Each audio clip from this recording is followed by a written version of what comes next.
This episode may contain graphic language and descriptions, nicotine use, and may not be suitable for younger audiences.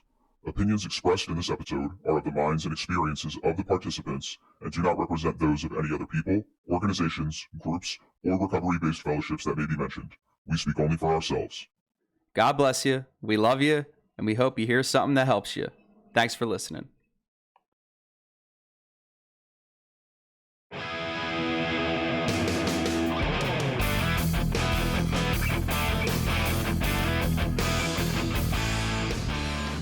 Still to buy like whatever house or something, like I would still probably want something different.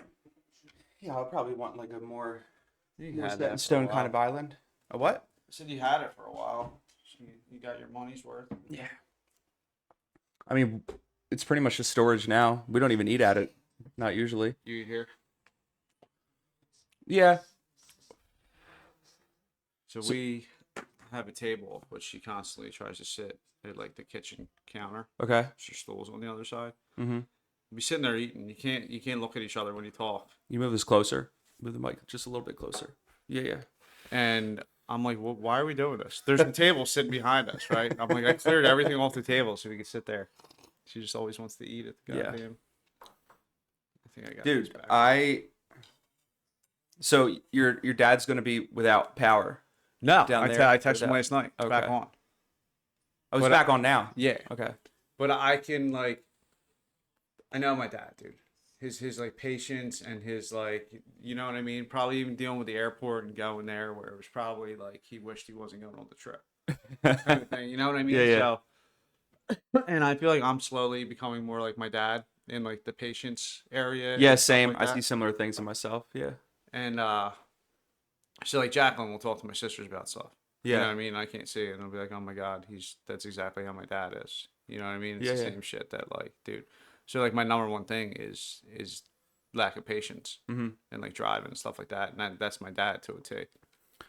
Like, dude, he will call and order a pizza. They'll tell him a half hour and he'll leave to go get it. You know what I mean? Be there in 10 minutes and then be like hissy fit and then it's not ready yet. I'm like, dude, what the fuck do you expect? You know what I mean? Dude, I went to that place called Pizza in Westchester. Have you heard of this place? No, but I saw the picture last night. So I heard about it. Well, we've like spent some time in like downtown Westchester, which like has some cool shit to do. And but like there was this sign on this building outside. It just says pizza. It's just a black sign that's out there. I'm like, that's kind of. You don't want to cause too much attention. I'm like, that's kind of weird. Yeah. I'm like, I wonder if they get any business or whatever. But then I saw Portnoy did a review on it. Okay. Like a while ago before they first opened, or when they first opened rather. And it was good, man. But like they don't have a phone number. They used to be cash only. It's like Angelo's, dude. Yeah. People love that shit. Yeah. So, but Angelo's you can call ahead, but you just have to dedicate like an hour of calling before you get through. So it was 3 times. Yeah. Before I finally got through and got pizza from Angelo's. Yeah. One was 3 like sessions of trying. Yeah. Yeah. One was it was Mother's Day. We did a trip on Eddie's boat, and my brother and his wife and the kids were in the city. They came over to the apartment, and dude, I called for like an hour, and it was just busy signal. Couldn't get through. And I think it was like a year later that we got it for the first time. I'll try for so long, you know what I mean? Where I'm like, it can't be that good. It's not worth it. But then when we finally did get it, because of all the hype and like the trouble of going through to get it, it took away from it. If I just stumbled upon there like you did for the pizza place and like, wow, don't get me wrong, it's great pizza. Yeah. But it's like, you know what I mean? With all the hype and all the build up, I feel like it's just, I don't know. It wasn't. It's still my favorite. It's my favorite cheesesteak in the city. Yeah, for sure. Yeah. They actually this place Pizza in Westchester has another place called Steaks right around the corner from it, and they do cheesesteaks there. So his one spot steaks. only does pizza, and his other spot only does like cheesesteaks and sandwiches. Yeah. Hey, dude, you focus on one thing and do it really well, and you can have a whole business just built. Yeah, I'm big on that, dude. Like you walk in to the pizza spot, and he has a mini chalkboard for like, you know, just like restaurant chalkboard or shit. Yeah. People usually put specials outside, and it says pizza, plain, pep, or white, and that's all the menu says. All right. Keep it simple, and man. he's in there. It's like it's probably like half the size of like a studio apartment, maybe. Okay. And so that's why he does the one thing. Yeah, but he's in there but he's in there making everything. It's like him and a cashier. That's it. Yeah. Good for him, dude. Yeah. I might have had that steaks place. I was at my brother's maybe like 2 months ago. It's on like a two-way busy. You know how like in Essington where I grew up. Yep. In like 291 is like split going this way, and the Governor Prince Boulevard is going the other way. Yeah. Yeah, that's how the street is where Steaks is. Yes. Okay. Yeah. I had it then. It was good. It was It's not too Cedar far roll. off of like the 202 exits. They had this cedar roll. I don't know if it was Sarcones or whatever, but it was like as close to, I guess, something, you know, you would get it like an Angelo's or something. I haven't seen any like Danny at Angelo's usually posts all of his like fucking stories of like him just like doing the beater fucking machine or whatever the hell that is in the back and like prepping all the dough and stuff. It looks like he does the same thing. So I don't know if he does or not. I saw a post they did one day where he wasn't happy with the rolls. He made all the rolls, like whatever time they get in there, like 5 o'clock in the morning. Angelo's guy? Yeah. And dude, trays and trays of rolls, and he just threw them in a dumpster and put a post up. There will be no sandwiches today. Oh shit. Yeah, like you don't want to put out an inferior product. He wasn't happy with the rolls, dude. And if you're, I don't know how close you follow him. I became like very fixated on Angelo's when we were living at Second and Christian. Okay. Because I could just walk there. Yeah. It was great. And he's starting this partnership with Bradley Cooper. I saw that. Yeah, in New York. Truck. Yeah, it's kind of crazy. Yeah. I think they're opening a spot. Like Like a he's been permanent? going up there and like going into some really kind of spacious place. And I mean, there's ovens getting put in there and all sorts of stuff. So like, I don't know what he's doing. All right. That's maybe the only thing I miss about living in the city.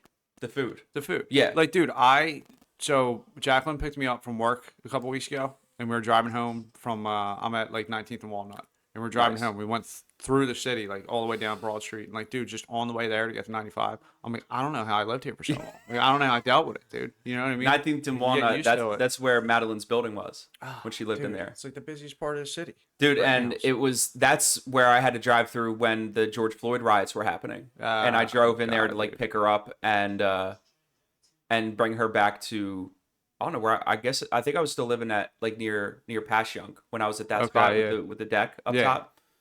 And I drove right down there to take her out. People smashing the Chase ATM like bank windows and shit. Yeah. Like it was not cool. And then she went to go stay at her uncle's.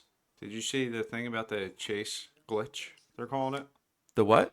It's basically check fraud, but there was this trend going on with Chase where it was like it was an error on their part, but you could write yourself a check for $25,000, not have the money, just write yourself a check, and then go and withdraw that amount of money. So a bunch of people were doing it, and now they're all pissed off. They're trying to say it's Chase's fault, dude. First of all, Chase is like the oldest bank, has been around forever, and like they're going to get their money. Mm-hmm. But this thing was going on. It became like a trend on TikTok. Oh, God, so there was dude. lines like around the block of people waiting, writing themselves checks, depositing in the ATM, and then going in and taking out the money. So like I used to do that when I was getting high, right? Yeah. Like once in a while it would work, but most of the time like it'd be pending. So like if that check doesn't clear, so like even now, if I deposit a paycheck, you'll get like a partial part of it. You know what I mean? Or something like if somebody writes me a check and then you have to give it like 2-3 days for it to clear. There was some kind of error where like you could write your check, dude. I'm talking like a lot of money. You know what I mean? Yeah, dude. People were going out and buying cars and shit like that. Yeah, man. And now they're all like caught $25 up. grand ain't nothing to scoff at, dude. You kidding me? You idiot! Like you got to know you're doing something wrong at that point. My thing is like, how do the bank tellers, or how do like the individual branches with lines around the block of people doing the same exact thing not know something? Like You had to, keep right? doing it. But what like, do you say? weird. So like I guess if it shows that they have this money because There's of whatever legal, error it was, there's probably legal shit behind that. Yeah. But I guaranteed like Chase is going to get their money from these people, or people are going to be in debt for a long time. Fuck, man. But like, dude, if I was still getting high, like no doubt would I have been all over that. You know what I mean? Oh, 100%. Yeah. Thank God God. damn, dude. So I guess we'll officially intro now. This is episode 3. We've done 3 of these so far. All right. But we have like, what is it? Probably like 4 to 5 hours already of like content up just between the two of them, just because they've gone on so long. I just finished yours like 2 days ago, dude. Oh, my man. I put it on.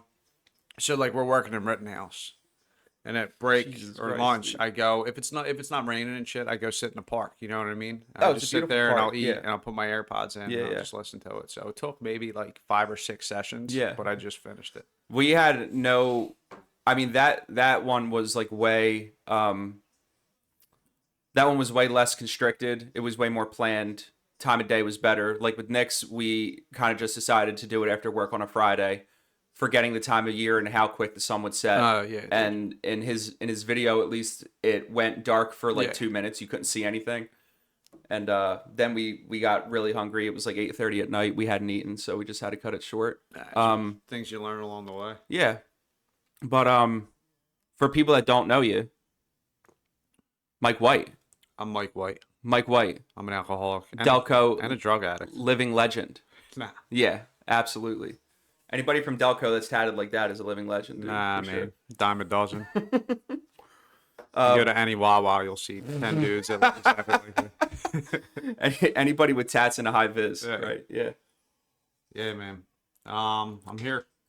I'll be honest with you. When you told me about this, you know, whenever you're gonna do it, Yeah. and I'm like, to be honest with you, the thought of that makes me extremely uncomfortable. Yeah. And but still a big believer in like, dude, even with AA or like with life or whatever, that like it's all about doing things I don't want to do, right? sure. Especially when it comes to AA. Yeah. Yeah.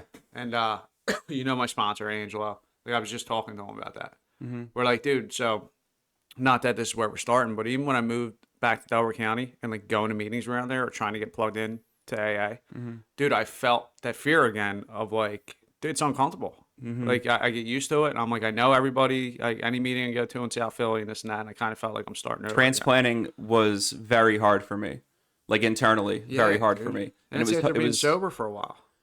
Yeah, I was.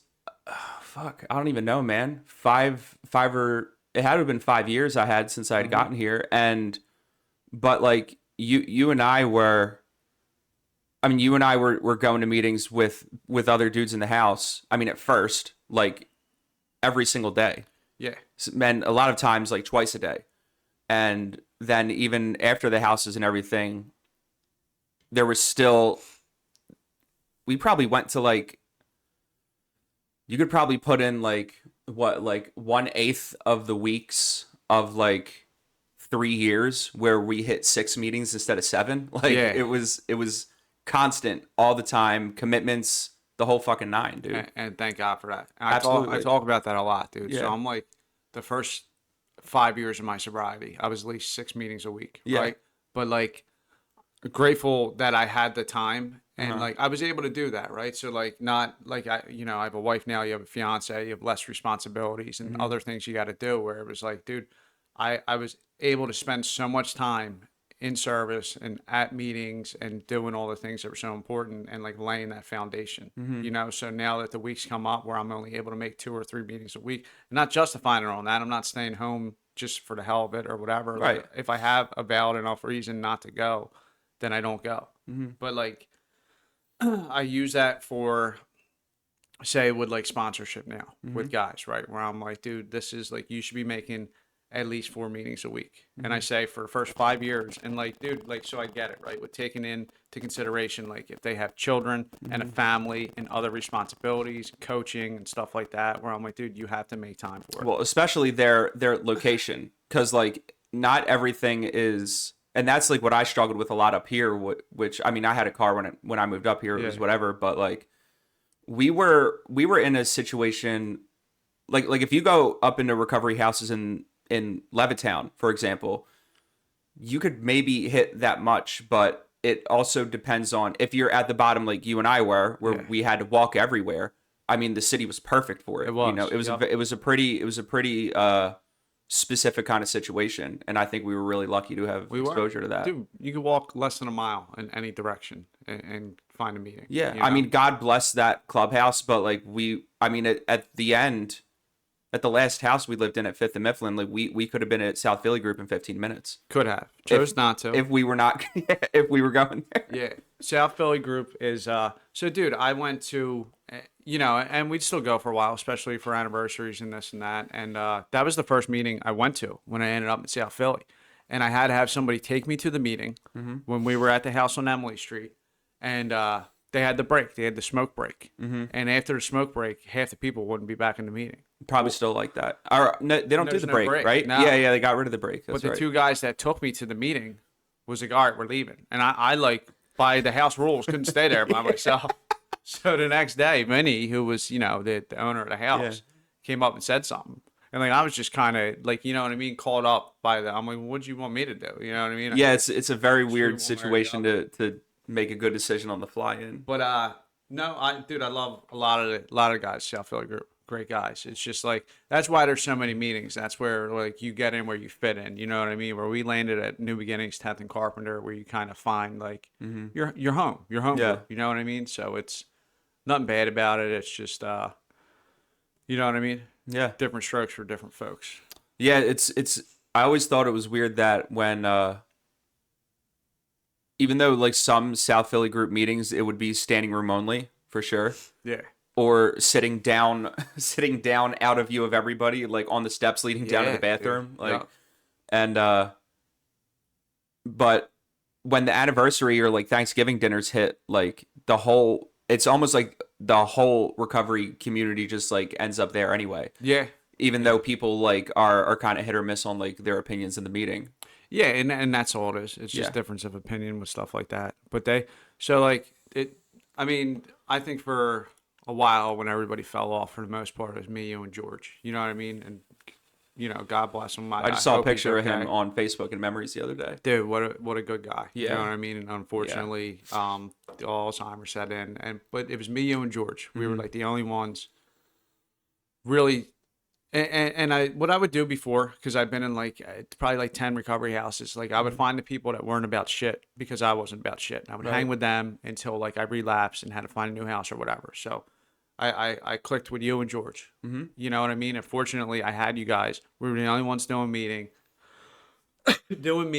and really seemed to, be giving it like an honest go. Yeah. And we went everywhere, dude. A lot of meetings. And when we were in Emily Street, like, dude, that kitchen table meeting, like Wednesdays, there was like 150 people at that meeting, and they would do dinner before. Yeah. So like we'd go there like an hour early, just to get some food and like get some coffee and stay for the meeting, and like, you know what I mean? And it's What a place, man. dude, seriously. So I think about all these things that were in place in like the beginning of our sobriety, and it's just like that's when I look back and I try to kind of see where God like played a hand in my sobriety leading up to it. You know what I mean? The people, the places, the things were like might have seemed insignificant at the time, but we're huge. Man. Incredibly inconvenient at the time, for sure. Yeah. All of it was very inconvenient. All of it in my head like made me less than to everybody else, even though I had no real evidence to make that kind of conclusion. But it's just like the perception that you have on feeling that comparison on yourself and then projecting it onto how you think other people are doing based on how they look. Yes. And like that's like I did that a lot at the kitchen table group, dude, because there was just a bunch of young recovery house people that just seemed to have like their own, if you want to talk about cliques, like that was cliques, very much so. But it was absolutely. I'm glad it was there though. And I wasn't, and I think why I had a problem with it is because I wasn't a part of it.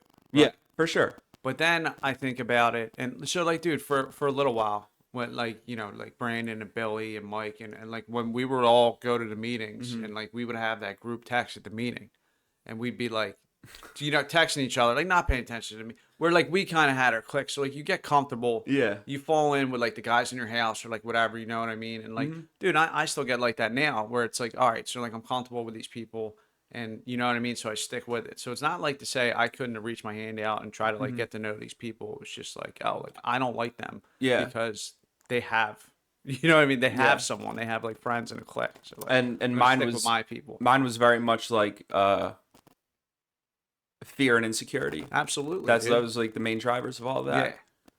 And like that's what, but again, it's like those experiences that we were like inadvertently exposed to that give us tools to like apply them to similar situations in the future. Yeah. So like now when I feel that I know what to do, it's like, it's to question that whether or not it's true, right? That initial reaction feeling, and then go through whatever that feeling is, because I know based on my own experiences that 90% of the time it's wrong. Yes. And even if it is right, I'm not going to die like I think I'm going to if I experience it. Yes. And like having that fear and doing it anyway. Mm-hmm. Right. And I think that's part of like the wisdom, know the difference, to know that like it's all in my head. So Yeah. like everything that I am projecting or like thinking, dude, something so small, like even going, so there was points in my sobriety when I was earlier in my sobriety where like I feel like I was more on a beam, right? Mm-hmm. Say like year 2 or like whatever. I could go into a meeting. Like, dude, I went to California with my brother and like I was taking Ubers to meetings and like just meeting people and like just doing AA, no problem. You know what I mean? Yeah.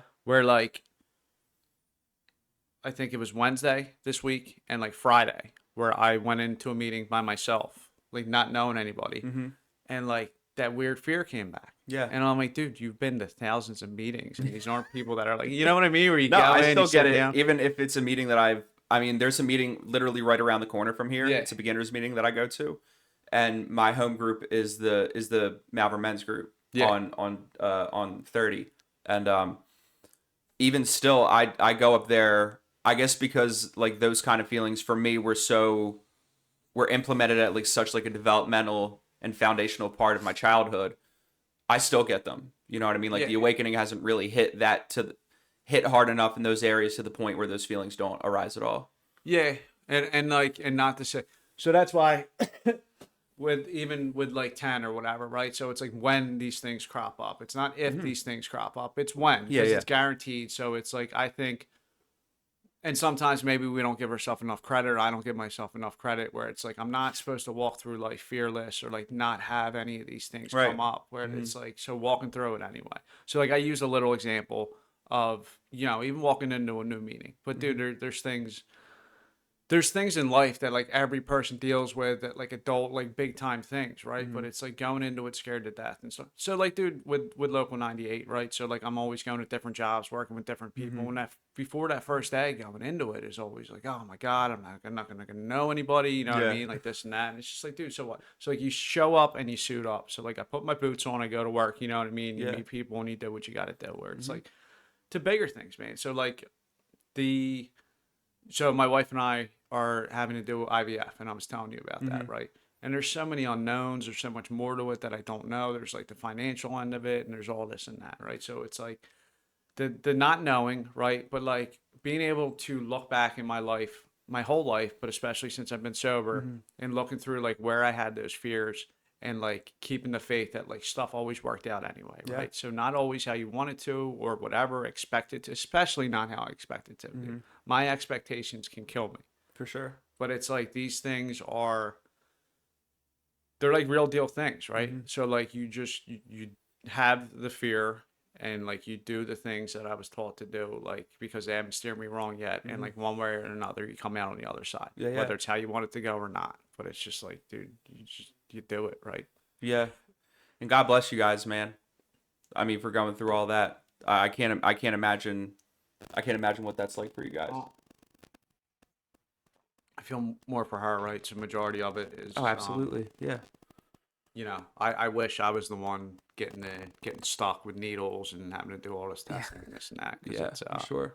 You know, but she's doing it, and I give her a lot of credit for that, because I know that's got to be scary. You know what I mean? I don't know what that's like. It's courage. So, I was at I was at a meeting last night, and the topic was peace, and the guy was saying that like, so having peace is like the opposite of fear, right? Like the absence of fear is faith. And he's like, you know, having faith gives me peace. And I'm like, yeah. Which, dude, there's a million and one sayings in that Right. day, right? Yeah. But like, there's always that one that you heard like so many times that it's just like, And at the right time. sticks, Yeah, that where you're hits you yeah, like dude, that. just going through. You know what I Yeah, mean? man. So so what we usually aim to do on this, even though you've seen it before, is kind of just like go through your story. You can start wherever you want. We started back in childhood just to highlight more so of the fact that things that we deal with in the program aren't things that are really exclusive to us in the rooms. Absolutely. So I know a lot of your story. a lot of other people may not. So just wherever you want to start. I'll start from, I guess, when I was born, right? Yeah. What a miraculous Naturally? day. Yeah. Yeah. Your most vivid memory. Ah, yeah, man. I remember it like it was yesterday. So I was born at Fitzgerald Mercy Hospital in Derby, and of course, I don't remember any of it, right? But so I was born with my umbilical cord wrapped around my neck twice and tied. That's right. Tied I in forgot a about knot, that. dude. So like it was either my niece or my nephew was born, their cord was wrapped around their neck. I guess it's not that uncommon, but mine was tied in a knot. Not to interject already, but like I just realized like that like you and Nick are like two of the people that are closest to me, and if you listen to he had a condition called Sid's disease, and he basically like died in the crib As an infant. Yeah, like it's like you're dying before you even start to live. yeah, kind of thing. it's just kind of it was weird that you guys can draw a similarity between your struggles. Not that I think that has anything to do with me being an alcoholic. It's a thing, drug addict, you know. But it's like it happened, and I was told about it later. So I was like, that was interesting. So my mom told me they cut it out and they had it on display for medical students. So it might, I mean, who knows if it's still there, but like in a jar or it's whatever, dude. So that's my first claim to fame. But dude, I grew up in Upper Darby, the youngest of four. Loving parents, like dude, my parents are still together. Just celebrated their 50th wedding anniversary. Damn. 50th, yeah. So, not to go off topic, but like gift of sobriety, we were able to host it at our house. You know what I mean? And I was talking to you a little bit before. Like we as a gift, we sent my dad to Tampa for the Eagles Tampa game this weekend, and my mom is at the shore with my wife and my sisters and a couple nieces and my sister-in-law doing like a girls' weekend, right? So, like, dude, my dad worked at the courthouse, Delaware County, and for a long time, I think until he retired almost. Like, I didn't know exactly what he did, dude. Like, what his job duties were. And like I did the same thing about my parents growing up. Yeah. I just know that they left the house and went somewhere. So that's it, right? So that was my example of that was like being a man, if you want, or just being a responsible adult. But like, dude, my dad, I knew he put on a suit and he went to work every day. You know what I mean? And I think it was important that I saw that. And my mom babysat at our house, and I swear at one point she had like 10 kids. We were in a row home in Upper Darby, so like I would come home from school and there'd be a baby sleeping in every room, even the basement.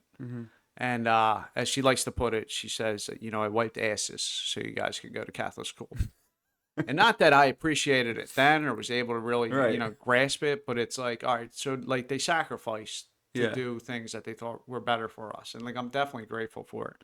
But so, dude, I had a normal childhood. Like where I grew up in Upper Darby it's not anymore, but like it was a good neighborhood. Like there was other families, kids my age, and like, dude, we rode bikes, we played in the creek, we played wiffle ball, we street hockey, you know what I mean? Like we do all the stuff that kids did.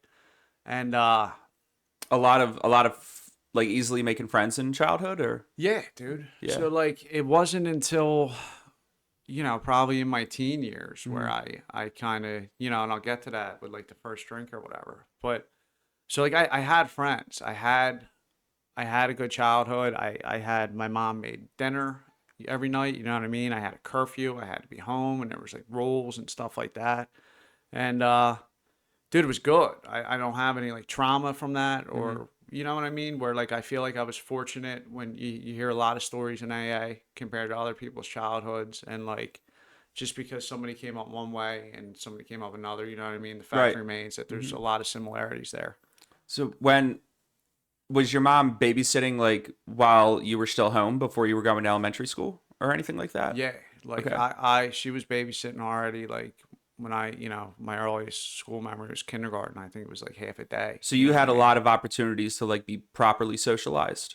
Yeah, yeah, man. Which is important because this just like in basically childhood psychology is like you should be somewhat socialized by like the age of 3 or so. Yeah. And like, so it's probably, I mean, I watch you get along with like a lot of people, like regardless of how you feel while you're doing it, like you're very easily you're a very easy person to talk to.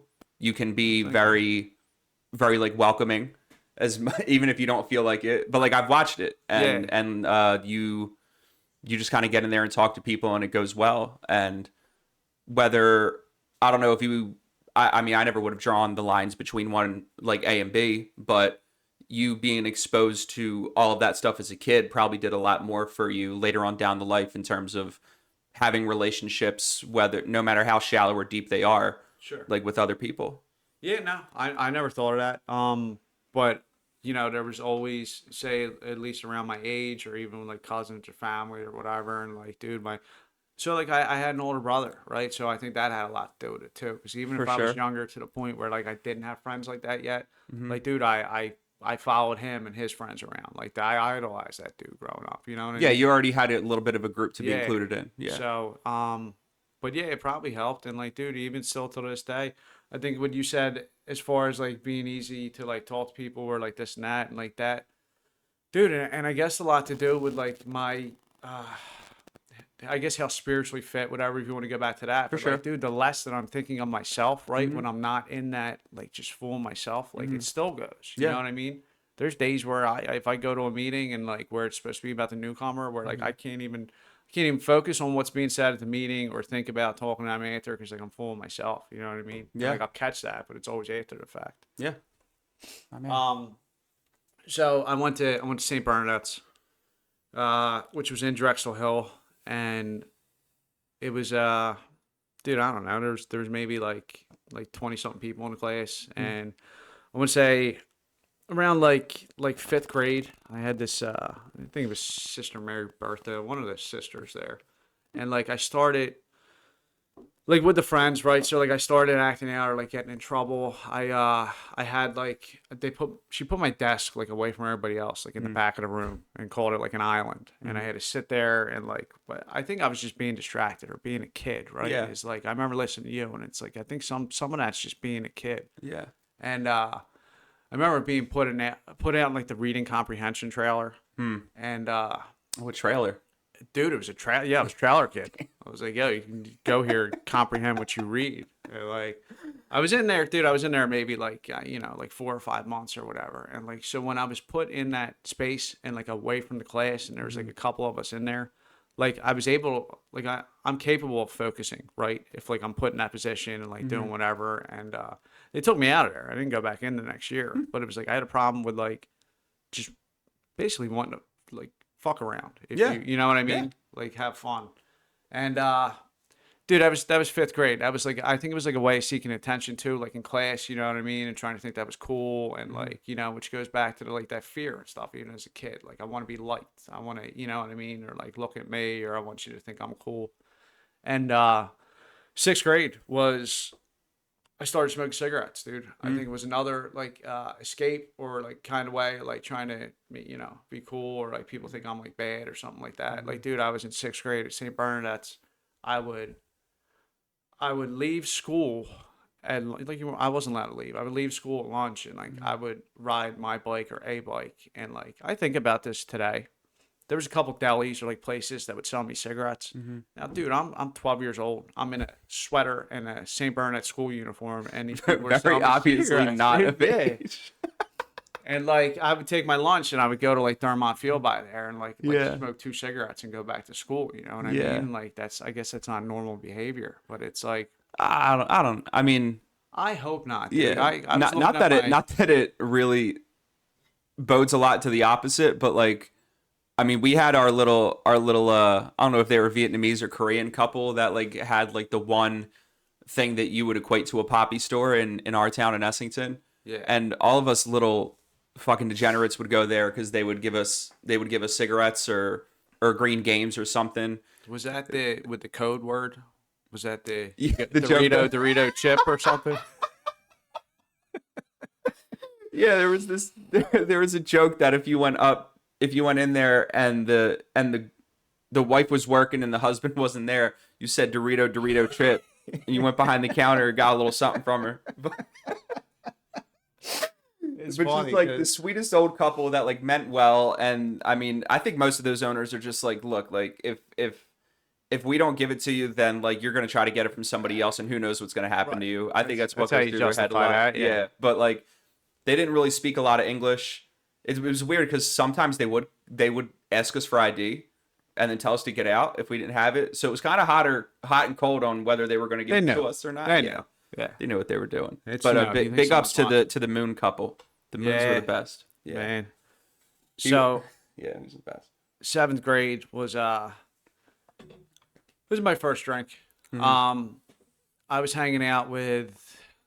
I hung out with some people that didn't go to St. Bernard's. So even then, when I was in grade school, I hung out with like some dudes that were a year above me, and I hung out with this group of guys that were a year above me that went to like Drexel Hill Middle School or Upper Darby, went to public school, and there was this guy I was friends with, Gary.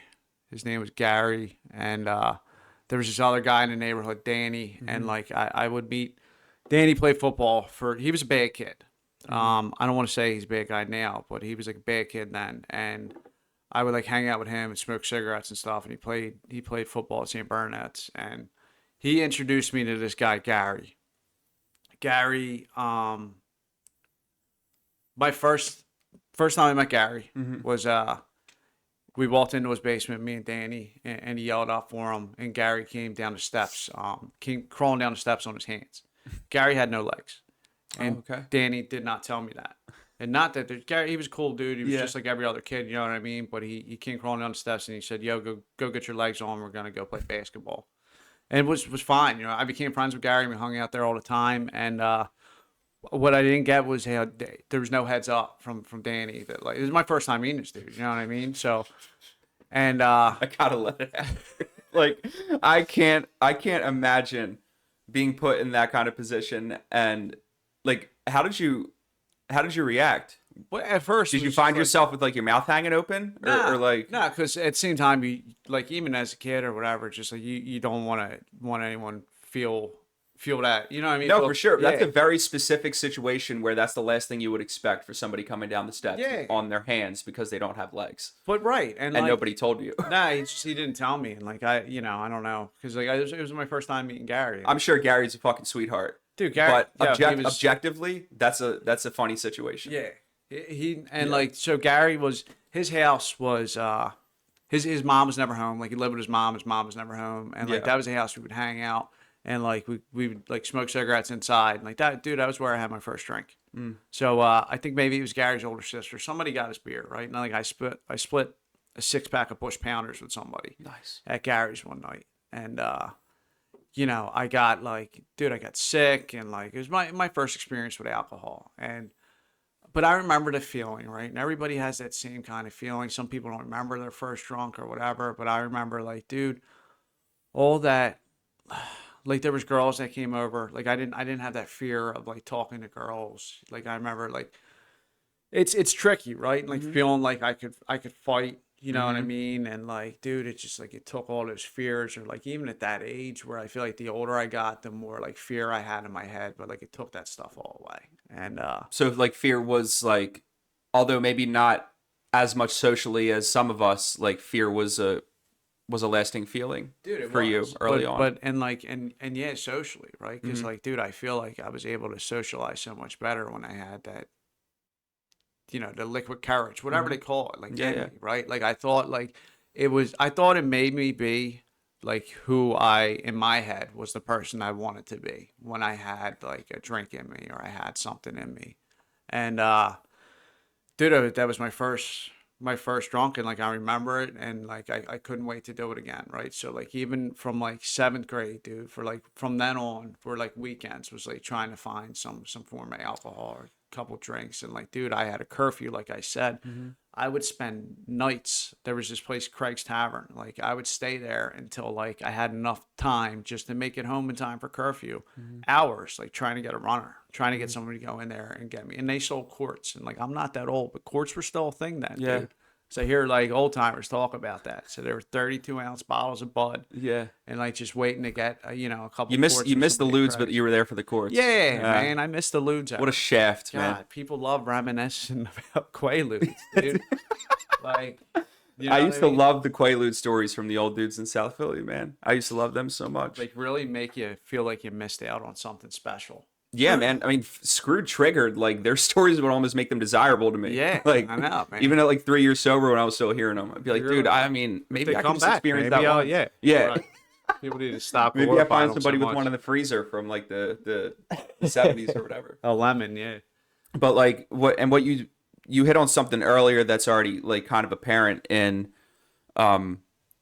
people having a bunch of different backgrounds in the rooms that you hear, and then we all end up in the same place, like in the same church basement on the same uncomfortable chairs or whatever. Yeah. But already like your story is very different from mine. Like I have a lot of things in my childhood that I could point to as an excuse as to why I did what I did. Yeah. It doesn't really sound like you had a lot of that.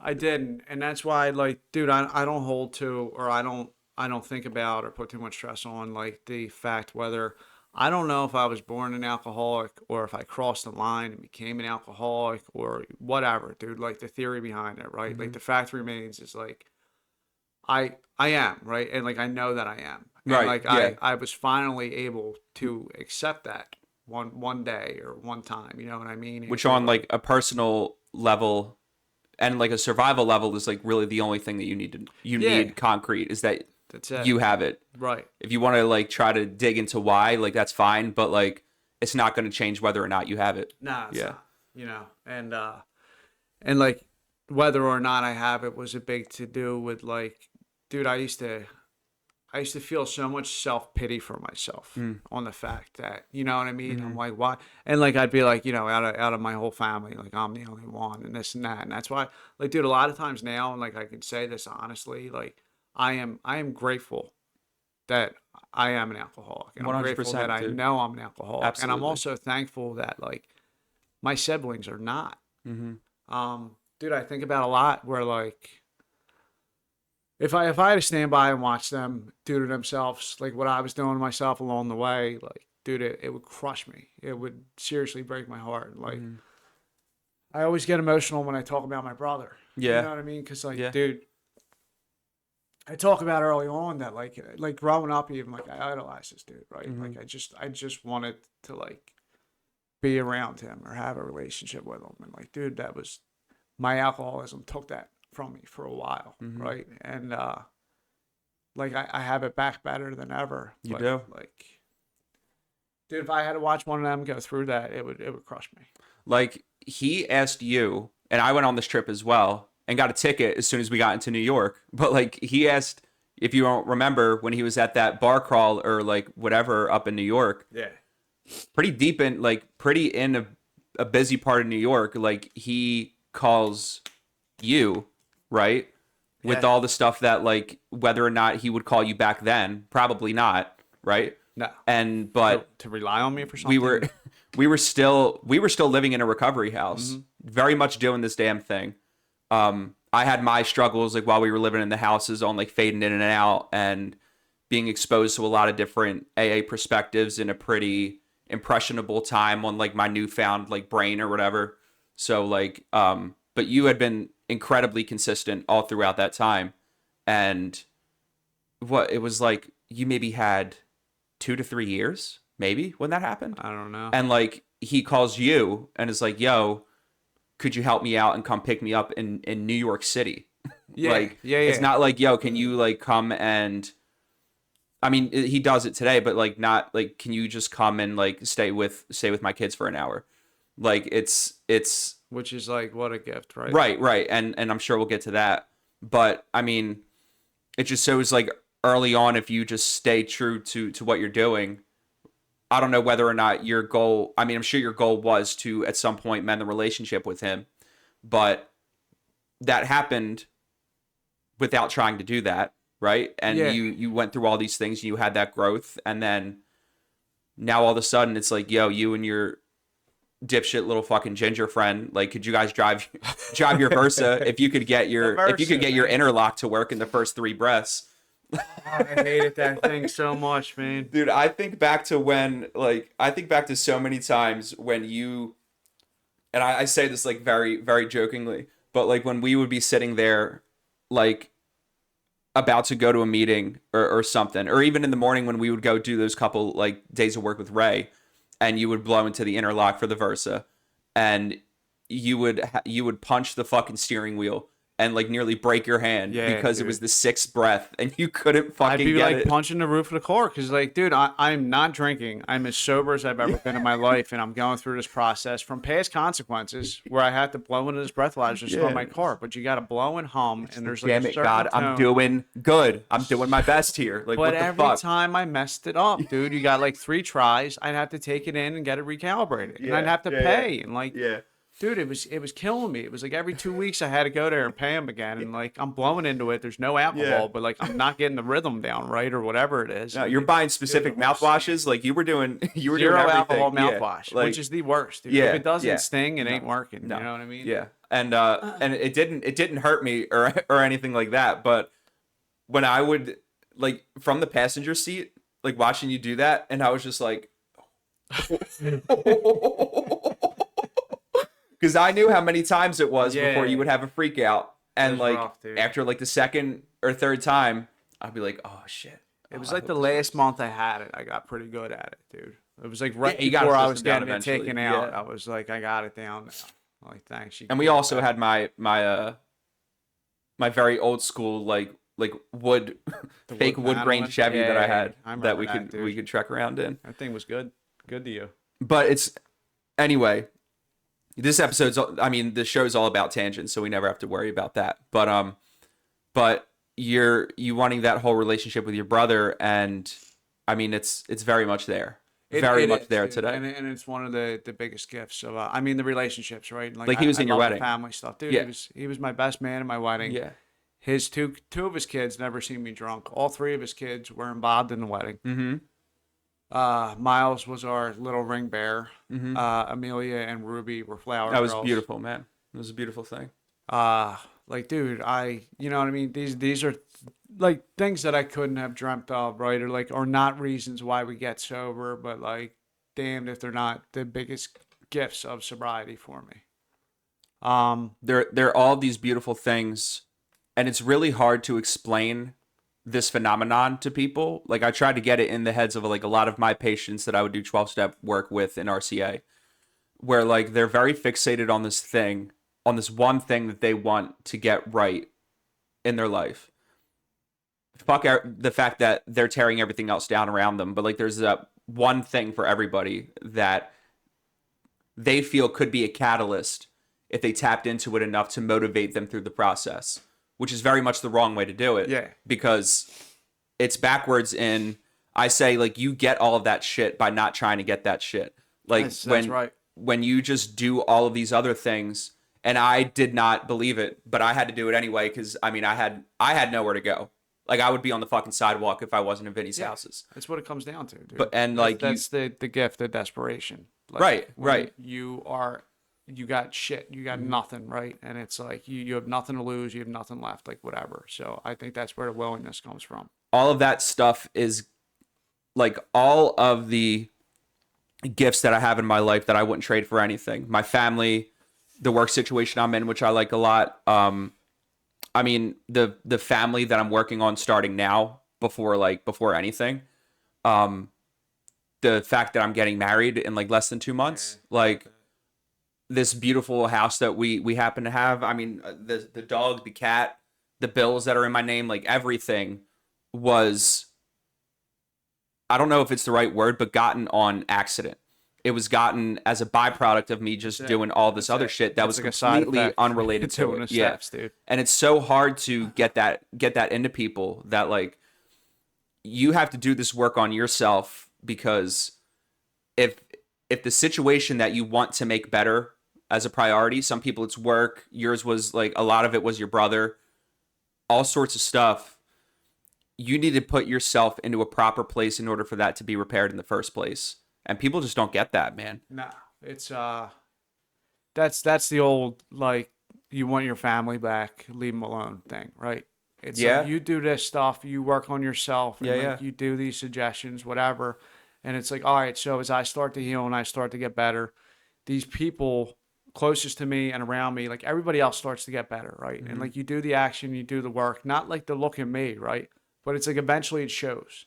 It shows that something's going different. It shows that there's like a real change there, you know what I mean? And then like people start wanting to be around you, you know what I mean? Or like, It's fucking weird. it is. It's weird. And It's weird. It's like, you know, I'm sure like I'll get to that later, but like, dude, that, you know, the family, even with my parents, right? And even like the being able for them to now have peace of mind and like being able to sleep at night without waiting for that phone call to like, hey, we found your son, you know, dead and this and that. Like, dude, you know what I mean? It's these little things, and like, or meanwhile caught up in the addiction and the alcoholism and like that old like I'm only hurting myself type thing, right? Where it's like, no, man, there's everybody around me is being affected by. Yeah, I mean, towards the end, you translate all of the isolation that people had to put you in for their own health into the fact that they don't care. That's what my mind did. Yeah. I didn't really think my mom or my dad. I mean, I had a lot of other thoughts behind my dad because of how our relationship used to be. Very much not anymore. It's 100% different. But I was in rehab thinking like, dude, my mom just told me, I mean, I've been her little boy forever. She's always been, now I would say she was always the enabler, but back then she was always the one that was there. Yeah. Which is hard to let go of. And I showed up to her door with like trash bags, trying to manipulate her into letting me come back when she already told me like, you can't come back Trying here. to tug at the heartstrings. And she was like, yeah, no. And it smacked me in the face. And I was just like, all right, well, I never thought she didn't care, but I was like, okay, like, I guess I'm like way more alone than I ever thought I was, which isn't the case. Is what our head tells us, right? So it's like what the disease does for me, does for you, is it forces people that love us to make decisions that break their heart. Yeah. So like, dude, so your mom doing that, like my mom, you know, throwing me out of the house, or like, dude, say like the fourth or fifth time I'm in the hospital for another overdose, and like my dad came, and like my mom's not coming to see me. Well, it's like, well, no shit now, right? So like, dude, so there's only like so much hurt or like whatever, and it's like I'll get into it too, but like with my brother, right, where like we had no relationship for a long time, where it's like easier to love me from a distance than it is to stand by and watch me kill myself, because like that's what was happening, dude. Which you have no idea like hurts those people to do as well. Yeah. You think that it's just not caring. That's heartbreaking, dude. Like to have to come to that, to be like, you know what I mean? And it's not, you can't turn that off. Like, dude, like you said, like you're your mom, you're like, yo, I'm your little boy, like whatever. Like, yeah, dude, like you are, but it's like, you know what I mean? That's why I can't have you killing yourself right in front of me. Dude. Yeah. And it's, the weird thing is, and we'll venture back to the story, but in a second, I never really got a firm grasp on what that was until I got sober, and I started trying to help people that I cared about that hadn't gotten it yet from my past. Then that's the only time when I got clarity on what they were going through. Like the step process definitely opened my eyes up to the possibility where a lot of my perspectives on why they were doing what they're doing was wrong. But until I was put in that situation with like my friend Bill and my friend Dan, who both like aren't here anymore. Rest in peace, man. And but and even still a couple of guys that are alive today that I can't. I mean, like they're in the same repetition of behaviors and words and actions that I was, and putting my family and loved ones through. So I have to do the same thing that they did until I see something different. And I never understood really what they were going through until I was there myself. Right, dude. Right. And and it's like, you know, and again, it's like through our own experiences, or maybe that's part of like the wisdom to know the difference, right? Yeah, Where yeah. It's just like, dude, so I don't know. And it's like until I was desperate enough, they're given that gift of desperation to like have, I was given willingness, right? Or I was given like grace. Something was different where I was like willing to do something different, right? Where there was no person, there was no place, there was no thing strong enough in this world that was going to stop me from doing what I was doing. And you know, thank God that came to me. And now it's just like, it's a matter of so with the maintenance of it, right? Like struggling to keep it with like balance of like meetings and like step work and doing the things that I need to do to like keep the sobriety. So I think we left off. You were in around like 7th grade after your seventh first grade, drink my or so. my first drink, and that was my experience, dude. And so when I got that feeling of like, dude, it just like, I guess if there were like a calm or like a feeling of like everything was okay, right? A false feeling, but it gave me this like outlook of things, and like it just took away any kind of fear or like worry, which I don't even think I had that much at that age. Because what, you know what I mean? Like, there's no real responsibilities. Right. It was all that stuff in my head. And so from then on, dude, every weekend became my goal to kind of get that relief, right? And for a long time until I was able to drink like I wanted to drink. Um, in eighth grade, I talk about this and I throw it in, and I don't think it has anything to do with anything. But like, dude, I told you my mom babysat kids, and I guess one of the babies was teething, and I found a tube of Orajel. Okay. And I forgot about this. so, dude, the Orajel, I would like rub it on my gums and it would make my face numb, and I didn't, whatever. Dude, just I don't know what it has to do with anything. But I brought it into school one day, and I was like making other kids try it, and like I would just sit there like mess around with it, and you know what I mean, like rub it on my teeth and shit. So in my eighth grade yearbook, the superlatives where like it would have our class and the names, and it would say most likely to become, first female president, like stuff like that. Mine said most likely to overdose on baby Orajel. And like, dude, I throw that in there because like like I said, I don't know why I'm an alcoholic or a drug addict or like whatever, and who knew that down the line like I would be overdosing on stuff or just like using these things to escape. But like, dude, the fact remains that like I had to take that yearbook home to my parents, and that's how I was remembered in eighth grade at St. Bernadette's, dude. So like, I guess like signs were there or like whatever it was, man. A behavior that you were trying to escape something. Yeah, unnowingly. Yeah, and was like definitely it's there. not a narcotic, you know what I mean? It's not a whatever. Oh no, But I dude, was it's like, all subconscious, and Yeah. you just it's just happening. Yeah. So like I left St. Bernadette's. I went to Monsignor Bonner High School, which is an all male high school, and dude, it was not knowing it then, but I guess it was like a special era. Like I who knows whatever, dude. But it was like there's my week consisted of like saving money and finding out where we were going or how we were getting alcohol, and like just living through the week to look forward to that escape on the weekend. And for 4 years, you know what I mean? I remember, so from freshman year to my senior year, I think I might have had 10 underage drinking charges. You know what I mean? Dude, and to a point where like I wouldn't even run anymore. You know what I mean? I wouldn't even attempt to like get away from the cops. And like Upper Darby cops starting. And I got arrested by bike cops more than I would like to admit, dude. And like going to these same spots, right? Like knowing they knew our drinking spots and like whatever, I'm risking it anyway. And it was just like I don't care as long as I can get like something. Like the reward was greater than the risk. You know what I mean? Started getting in trouble and stuff. And dude, there was like a Bonner O'Hara hockey game, and we drank like before the game, and I got in a fight at the stadium.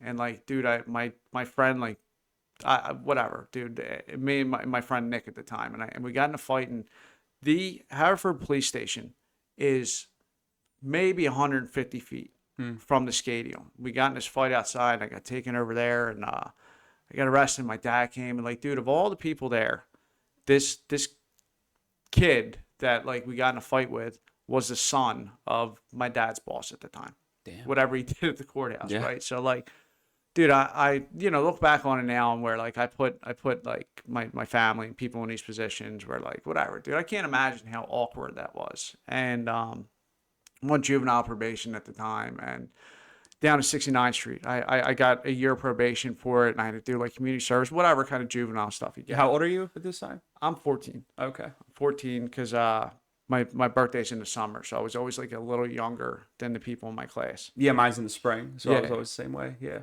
And my oldest sister Gina is a juvenile probation officer, and like, dude, I would have to take the trolley to 69th Street after school and go see my probation officer, and I'm getting drug tested at 14, and like I would have to walk past my sister's office at probation to go see my probation officer. You know what I mean? Yeah. So like, dude, I did this thing to my dad where, like, you know what I mean? I put him in that position. Like, I'm just saying, like, all these little actions that I do that affect other people. And, like, I don't think about it at the time because I'm only capable of thinking about myself, man. Yeah, man. And, dude, like, I had friends in high school, and, like, I had like a somewhat core group of friends from grade school that went to Bonner. Like, there were these two dudes, Anthony and John, right?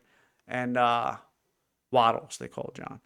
And, like, they were like my best friends for a while, right? Until, like, say by senior year, they didn't want to hang out with me anymore. I didn't get it, dude, but I was the Dr. Jekyll, Mr. Hyde type thing. Like, dude, when I drank, I was an asshole, right? And I couldn't see it, and I think I'm just having fun or, like, whatever. And, like, dude, they like, it was bad enough that, like, I hung around with them enough and drank enough and did whatever I did that, like, they didn't want any parts of me anymore my senior year. So, like, if you drank, right, like, we were friends. So, like, I could hang out with, like, different groups of people, like, as long as the alcohol was there. And that's what I noticed, like, looking back. I remember in junior year, they call you down to the guidance counselor and they ask you what you want to do, like, when you leave high school. And, like, dude, I nothing, right? Like, I don't want to do anything. Like, right then and there, I'm living for the weekend. Like, I want to drink. Yeah, same. That's what I want to do. Yeah. I want to be able to drink how I want to drink. And, Yeah. like, I just wanted a place, right? Like a shack. Like, I don't care what it is, dude. Go to work, come home, and drink. And that was, like, my picture of life in my head. And because that's where, regardless of how you treated other people, that's where you felt okay. Like, looking back on it, you know what I mean?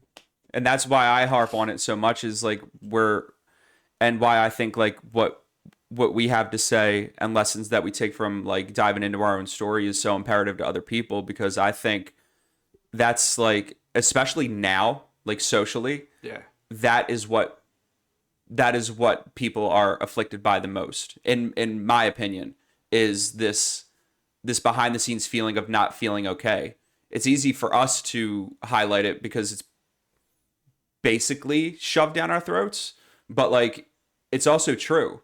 Like, it's because you can always equate, like, even in the rooms, you always equate, like, what we go through to somebody that has gambling issues, somebody that has shopping issues, or somebody that just is using something externally to solve an inside problem, and they kind of know it when they're doing it at first, but eventually, like, that gets lost in the sauce. And justification or whatever you need to use to continue doing, and, like, and that's the disease, right? So, like, that's how my disease will talk to me in my voice in my head to make something make sense that is, like, not a good choice, not a good decision, you know what I mean? And it's or justify, like, why I would drink or why I would get high or whatever it was, dude, to believe the lie in my head that it's, like, to keep doing this thing that is destructive and is killing me, you know? I think I very much think it's just a part of the human condition, though. Like, yeah, we're not the only ones that have that. Yeah, and that's kind of, like, my point for doing all of this, is because I see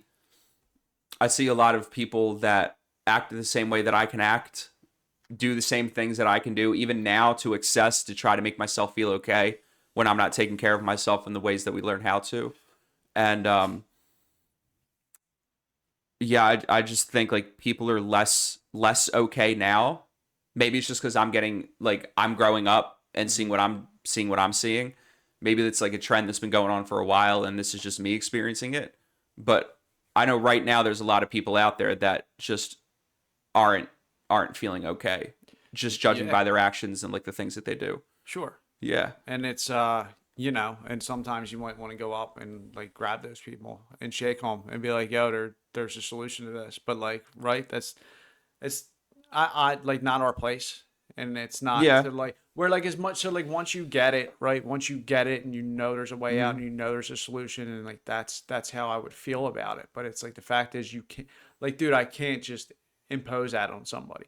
Now, like, of course, if somebody wants help or wants, like, whatever, or struggling with something, then, like, by all means, right? And, like, I'm responsible to reach my hand out and, like, you know what I mean?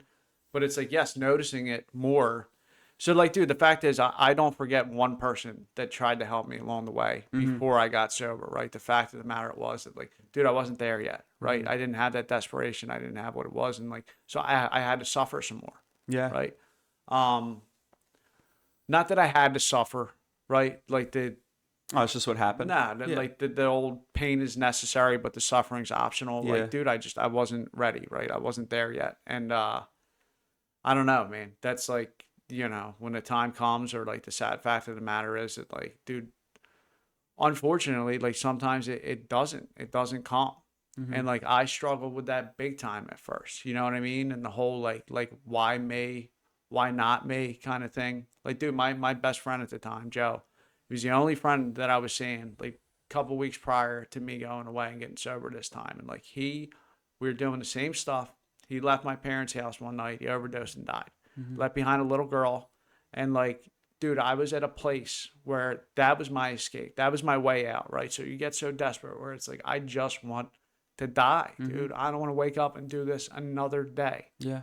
And like feeling like, so now this girl's without her father, right? And like, it was his parents, like that was their only child, and like he's gone, and like it was tragic, people, like sad, you know what I mean? And like, but again, and taking that and like being jealous, right? Being jealous, I think was like the worst part of that, or like somehow making it about me, right? Because that was my thinking, and that's like, dude, I was my disease at the time. Sounds sick, but it sounds like it was almost like, how come like I can't get that relief? Yeah, dude. And then take that later when I'm in rehab, and then it turns into the survivor's guilt kind of thing.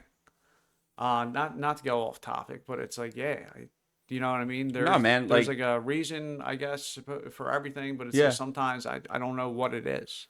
So an experience that I had, which I was probably going to get into like in the second part of my story, but so Billy and I, towards the end, as I talked about at the end of like my story, we're walking from Essington to like around like 62nd and Lindbergh, I guess, Good walk. somewhere around there.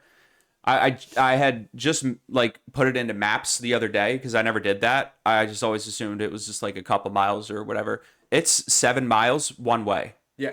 Like that's, I didn't even realize that. Well, especially on the walk back, it probably didn't matter. Well, yeah, until you get like by the house and it's already worn off, and then it's just like, why did I do that? Like I could have actually been doing all the things that I told my mom I was going to do to not be such a fucking loser anymore that whole time. But I didn't feel okay, and that's what I wanted. So, but I'll never forget. Like one day we each got our $10. However, I don't remember that. We got our bags. Only had to walk up to like the Pepper School, which is like right off of, if you're back on Bartram Ave and you hit that gas station Wawa, and then the left that you immediately take like over the bridge, that old abandoned looking school, like that's the Pepper School. Okay. And we went there to meet whoever. Never learned the names because never really wanted to. And we both got like a bag of, we both got the same bag, the same stamp off of the same guy. He did his while we were walking. I just didn't want to do that. There was a lot of work to me. So like I went and banged mine out in like a Wawa bathroom, that Wawa that's at that intersection. And he wasn't really saying anything. He didn't, like, it was very normal. Very normal, like we just got a bag, we're getting high, whatever kind of thing. And then I went in and did mine, and I could taste right away.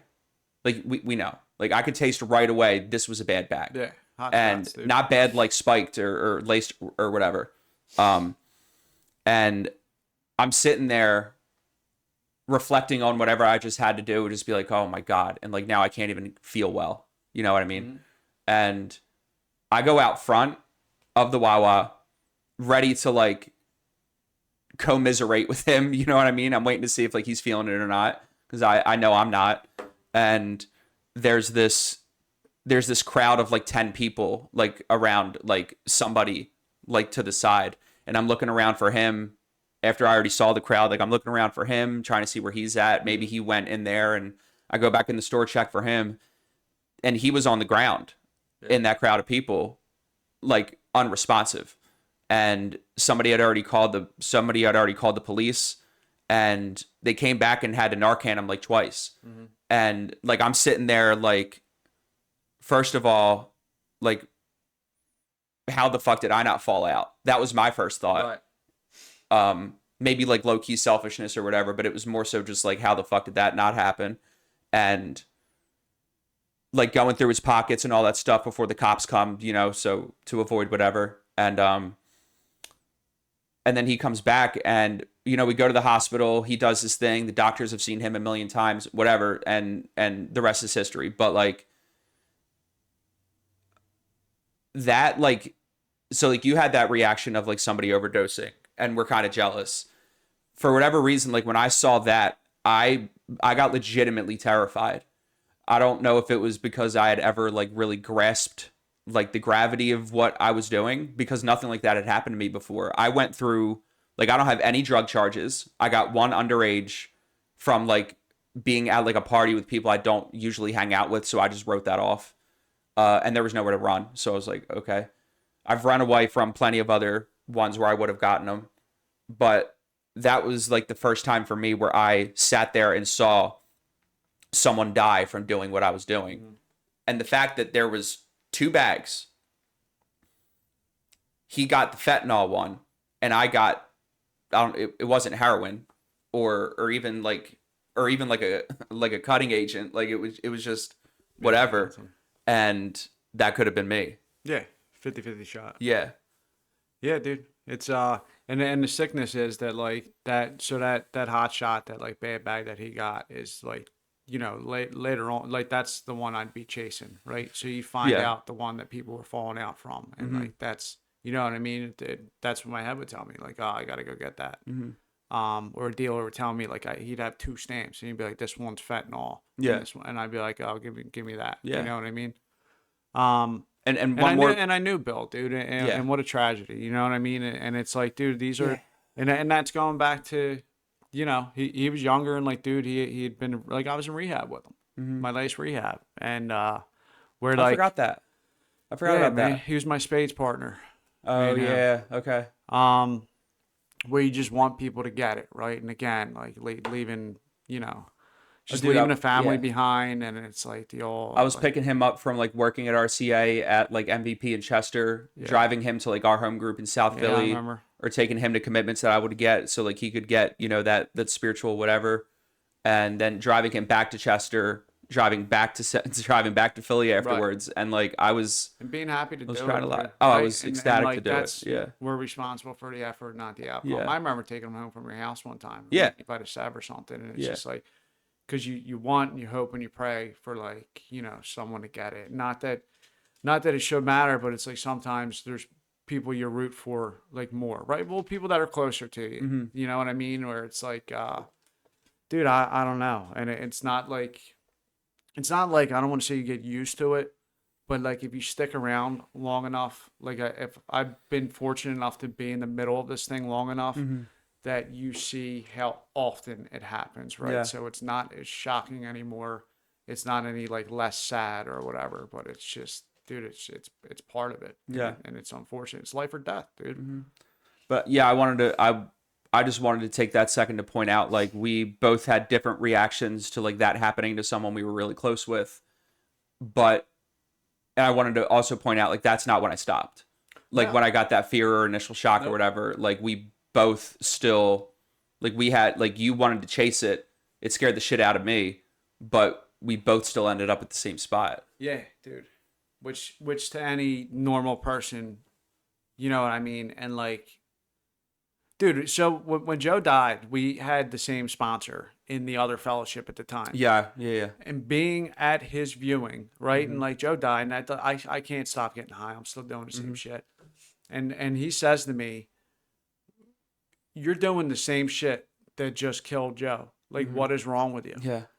And in my head, I'm like, you of all people should understand, because like you know what I mean? Like he's in recovery. You talk about it every day. Yeah. But it's like, dude, you know what I mean? Like they're like going back to, there's no place, there's no person, there's no event, there's no thing that is strong enough to make me stop. Like that is the powerlessness of mm-hmm. the disease. Yeah. So the guidance counselor, I'm like, anything kind of seemed like it would get in the way of like my plans of what I want to do is like to drink how I want to drink.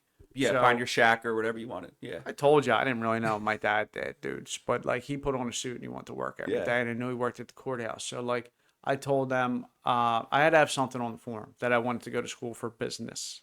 Okay. Business, dude. So like you know, I guess going back to like the suit and whatever, like that seemed like some business stuff. And like, Yeah. dude, if I wanted to emulate anyone, it was my father. And I went, dude, I graduated high school, right? And the thing at Bonner was like you go to Wildwood for the summer. So like 12 of us had a house in Wildwood. Should have never happened. Bunch of 17, 18-year-old kids. And went down there, I think after the first week, senior week, there was 3 of us left in the house. So like people got it out of their system. They came back maybe on like a weekend here or there. But like I got a job on the boardwalk where I didn't have to be in till like 3 o'clock in the afternoon. I worked till like 10 or 11 o'clock at night. You were invested. Yeah. Dude, yeah. Which meant, so what meant for me was like I could get off work. I could drink how I want to drink. People were still up, you know what I mean? Like whatever. I had that time. I could sleep in, get through like the hangover, go to work the next day. was and perfect do it for you, again, man. dude. And like that Yeah. was my I have arrived moment. Yeah. Like this is life. And If only the guidance counselor could see me. yeah, man, I am thriving. Yeah, this is actually what I wanted to do. Like, fuck your business or whatever. And like, dude, I you know what I mean? And this was in the days like before, I guess, if there were a line to be crossed, right, where it was like it wasn't such a problem yet. I remember it was one day, dude. It was 4th of July where I had to go in and do a day shift. It was different hours. And I told myself the night before, like, I'm not going to drink. I have to be responsible. I have to be there at, it was like 10 a.m. or something, right? But like, dude, I couldn't go to sleep. Couldn't do it. I'm not even 18 yet.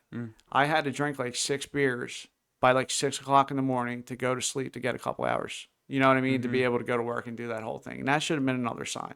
Yeah. What might have been happening already and was maybe it was already like early alcohol withdrawal, I guess, if you're drinking enough days and you know what I mean? Like whatever, but I'm not even old enough to drink.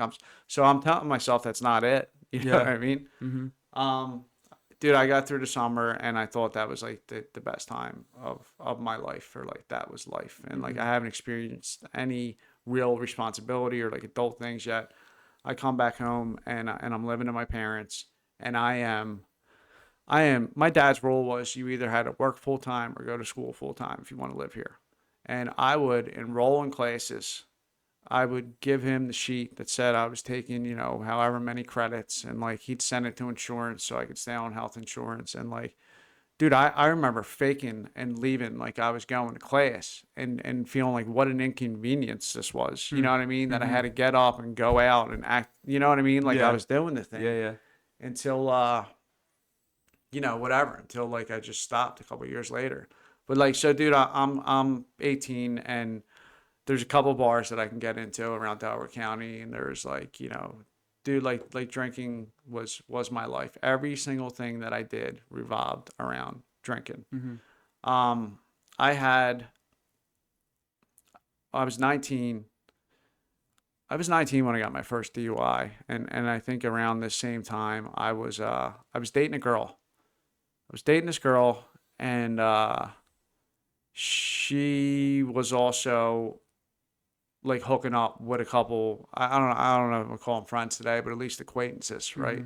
And my solution, my escape is like, dude, I just need to get away, like whatever. And so I went down to Avalon for a weekend. I had friends that had a house in Avalon, and I went down there to like party and get it off my mind, right? Because that's already like how I deal with things, and that's my solution, and that's my relief. Yeah. So I go to his house in Avalon, and we're drinking, right? You know, and I think a big part of my thing was like, dude, I hung around with people that drank and got high exactly like I did. So like I'm surrounding myself with these people. We are drinking through the night. I think we had like some ecstasy or something. We're still up the next day, and my dear friend Kevin has this bright idea. He's like, he wants to blow a fireball at somebody. And this other friend, Kurt, had one of like the first cell phones that had a video camera on it, and they were going to record it. And they were going to do it to my other friend Kevin's head. This dude had shaved his head, and he said he was going in the Air Force or something. Like, I don't even remember the story behind that. But whatever happened, he backed out. and I am not in the right state of mind, dude. I'm feeling self-pity for myself over this situation with a girl. And I, selflessly, so I think, volunteer myself. And I said, you can't do it to my head, you can do it to my back. And, I stand up, and there's a guy standing there with a pitcher of water in case, God forbid, anything goes wrong. And there's somebody recording it, and Kev takes a big mouthful of whatever it was, dude. It was like body spray. It was something flammable. Who the hell knows? And Unfortunately, no fireball was made yet, I don't think. not yet, dude. Would have been very appropriate. Yeah. But whatever he did, blowing a fireball, Yeah. it would have been sick. Yeah, Whatever he did, dude, he lit a lighter, and he blew the stuff out, and it went all over my back. No fireball, no poof, right? And I caught on fire. And the guy standing there with the pitcher of water freezes, right? Because I don't think anybody would expect. Who the hell knows? You know what I mean? Yeah. But he froze up, and like, dude, I'm on my back's on fire.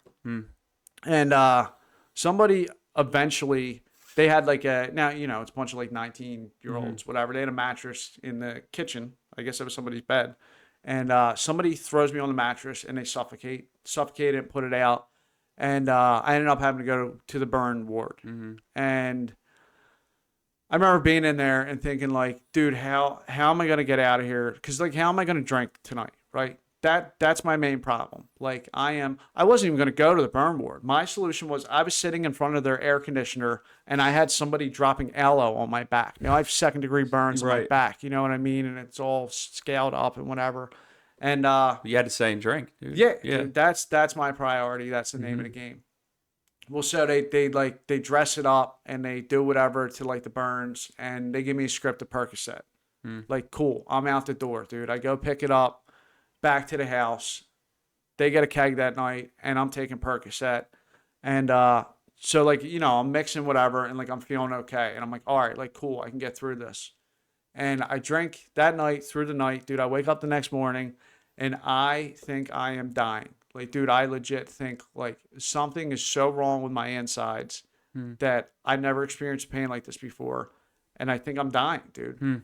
I don't know what's wrong with me, and like I'm still like a child at this point, and I call my parents, dude, and I had my friend Kev drive my car home because I can't. I'm in the back seat, dude. I got the burns on my back. I got something going on like in my gut area, my stomach, and my friend Kev drives to Delaware County Hospital. My parents are supposed to meet me there. The car breaks down on the way, so they pick us up on the expressway. I get admitted to Delaware County Hospital, and it turns out it's pancreatitis from drinking, which is, I'm 19, dude, so pancreatitis is, people like career drinkers usually get pancreatitis. My dad got it, and he was very much not a career drinker. I think his was more so like diet related, but maybe it was genetics or something. But he, at one point, was given. The doctors told him like you like flip a quarter, like you might live or you might die. Like I didn't even know how serious it was until he got it. It fucking sucks. Yeah, it is. Oh, he still has to watch. It's been years. He still has to watch what he eats, or else he's like bedridden for like 2 days. So when I was admitted at Delaware County, I was in there for like a week and a half, and you can't do anything for it. So like you have to let, like, your pancreas is inflamed, and you have to just kind of let it settle. So like they put me on a morphine trip, right? And so like I was comfortable, dude. You know what I mean? Yeah, fewer thing is comforting to us as a morphine drip, dude. Jesus Christ. I think I liked it a little too much.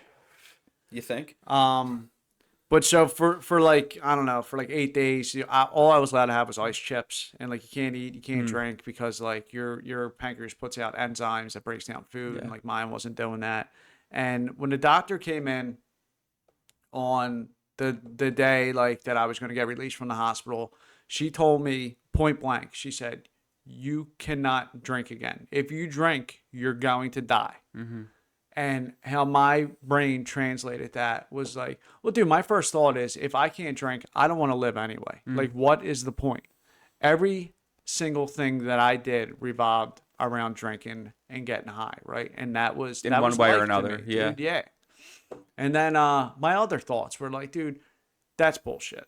I'm like, I bet my mom or somebody grabbed her in the hallway before she went in and like said something to her, and whatever came out of it, she suggested AA to me at 19. I had a friend, Paul, who got sober at 19. When I got out of the hospital, I went to my first AA meeting that night. Coincidentally, in the basement of the same hospital I just got out of. And dude, so like a good alcoholic, right? I was the youngest person in the room. I looked around, told myself I wasn't like any of these people. My picture of an alcoholic in my head was not anything like I was, right? For like sure. Already telling myself, like, dude, I'm not even old enough to drink. I can't possibly be here. And I didn't drink that night. I didn't drink, but I also, when everybody circled up at the end of the meeting and held hands and said the Serenity Prayer, like freaked me out, dude. Freaked me out. And Very culty. yeah, right? Best cold ever. Yeah. Like, I don't have a goat to bring you people next week. So I like, dude, that was my introduction to AA. Yeah. And the next night I drank, dude. I went up to Craig's Tavern and I got a 6-pack. And what would happen was like, dude, I would drink and I would be in so much pain the next day. Cause like dude, it would affect my pancreas every time I drank. It would become inflamed and I'd be in this pain. And like, eventually what happened was, so here, I think at 18, right, I started drinking and I started doing Coke. The Coke made me able to drink more. Absolutely. Right? And like continue on with that feeling that like, dude, I just wanted to last forever. Yeah. What happened now was like, dude, I was already at a point where I couldn't drink without doing Coke. Right. And now the next day I'd be in so much pain from the pancreatitis that so Perk 30s exploded in Delaware County. And That they did. there was a friend of mine that he was getting them from Staten Island, right? And he would give them to us. It was like $17 on the whatever if you had them fronted, or like 15 if you paid up front, and this and that. So like, dude, I would get like 100 from him at a time. And, you know, I would sell whatever and do that whole deal. But like, I started taking them the next day after drinking and justifying it because I was in so much pain. Yeah. Until lo and behold, well, you'd like, dude, you know how it goes, right? So like, so now I am an alcoholic. I can't drink without doing Coke, and now I'm hooked on 30s. So like, dude, I'm not just taking them the next day. Like that becomes life, right? So like that became every single dollar. So I'm robbing Peter to pay Paul. I'm selling drugs to try to keep up with my drug habit, and now I'm working a full-time job with the Upper Darby School District, dude. I'm trying to do whatever I can to keep this going.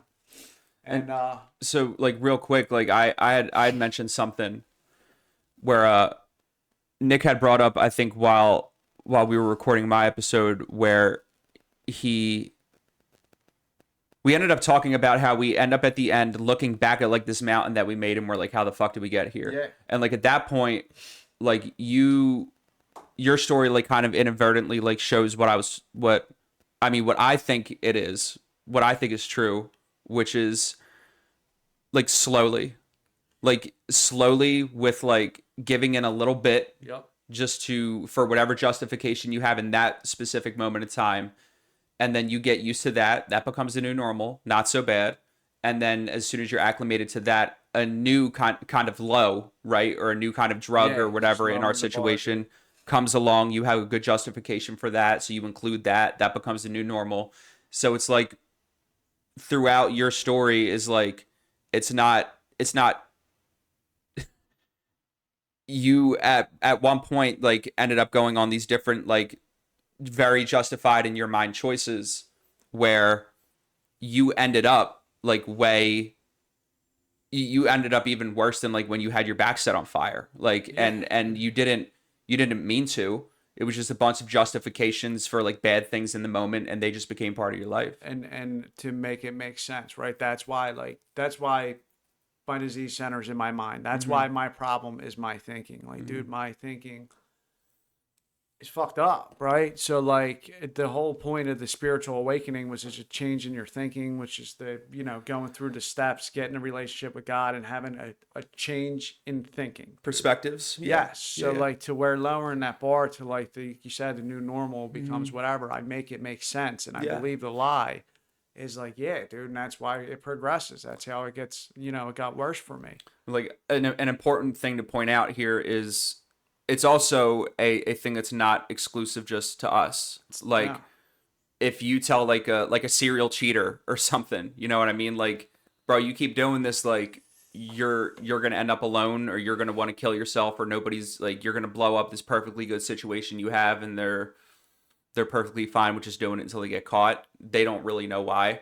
Right. Same thing. I mean, it's still labeled in, all these things are labeled addictions, but even whether it's shopping, gambling, even if it's like what's trendy now is like being obsessed with politics, like all of these kind of things are like your situation.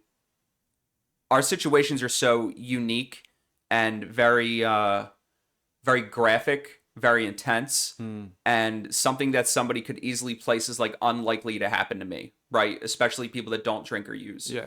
But that doesn't mean that it can't happen to everybody. I mean, everybody gets to very bad places accidentally, slowly, with like incremental choices. And it's I just always think that's an important thing to point out, where like if somebody finds themselves in a spot that is like too much of a mountain to take on at once, like the book talks about, you probably got there pretty slowly, and you have to go about it in the same way that you accumulated it, which is like slowly Yeah. slowly chipping it away and taking it down.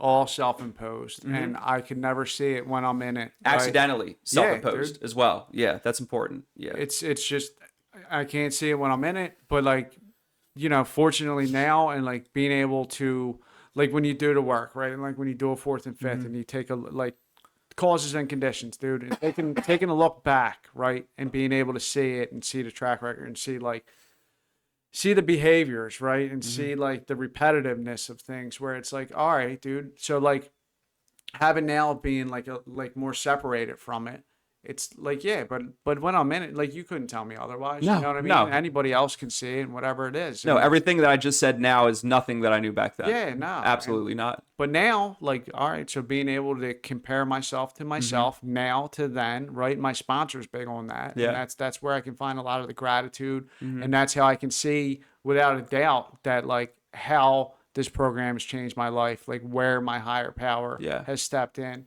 and like yes, dude, like now I can see it, right? But like when I'm in it, when I am in it, and like I can't see a way out of it or whatever, like you can't tell me otherwise, and there's nothing going to change my mind. You need a break? Yeah, I gotta hit the little boy's Yeah, room. you're a big P guy. Yeah. You can go. It's all right. All right, cool. Oh man. What's up, Bobby? You doing all right, bud? Oh, where are we at? This? Oh, it's not bad. You want more coffee, dude? Nah, I'm good on coffee. Hi, man.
It's no different than when you went up there.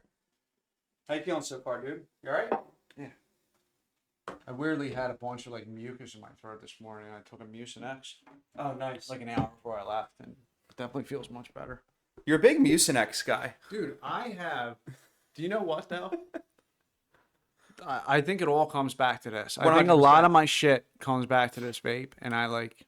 That's why I switched, because you know I got into like the big, like I was a big vape dude. Like I had the You had some shit. like I had the rigs, I had the box mods, the sub ohm tanks. I have an RDA in there that like I like to build, I don't and even like know what any of that Wicked is. with the cotton, all that kind of shit. Squawk mods, like I was very obsessed with it, which is just speaking kinda a how different it language.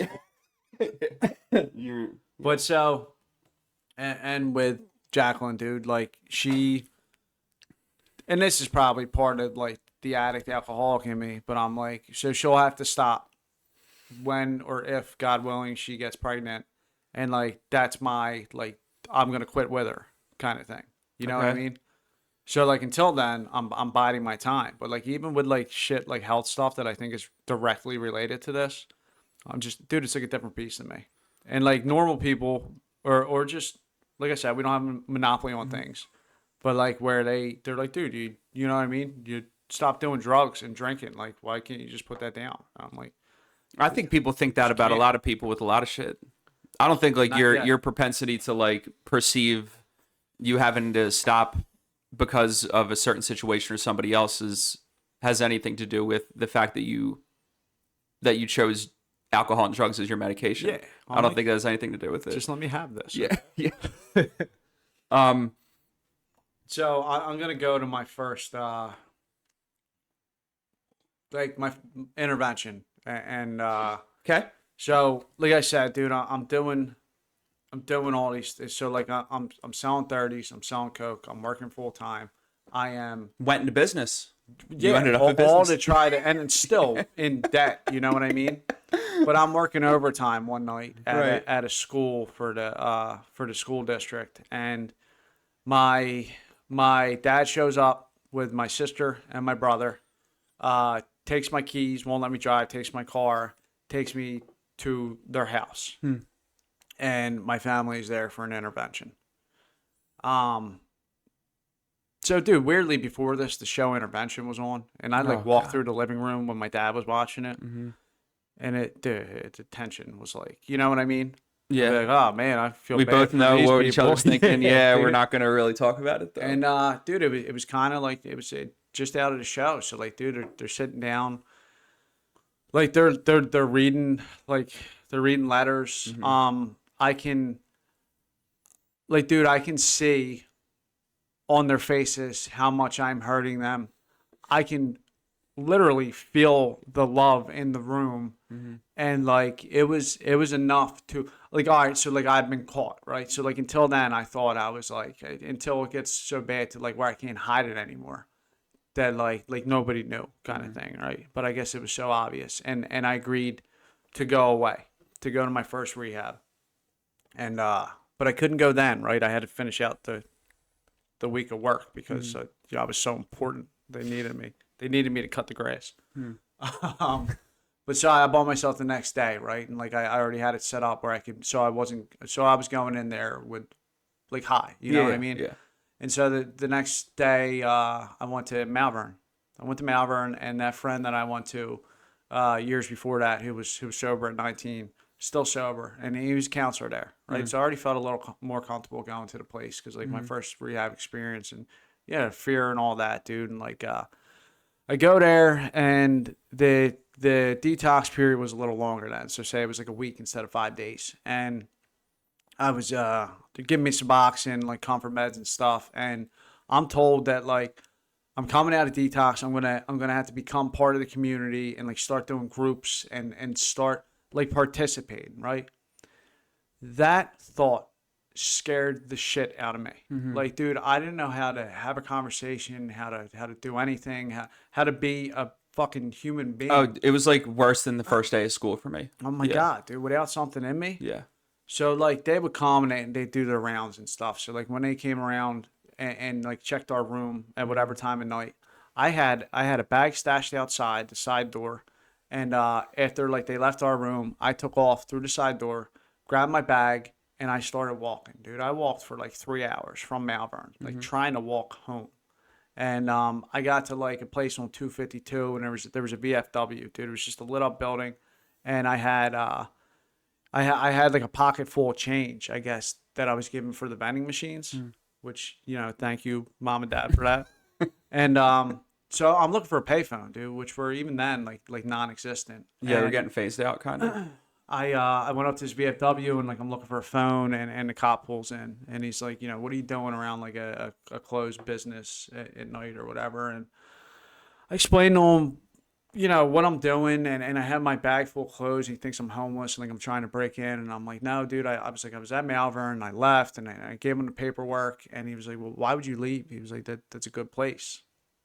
And whatever I said, dude, right? So like we're pretty good manipulators, and I said what I said to get what I want to do. And like, dude, he let me call my parents, and he drove me to Westchester Pike, and they picked me up.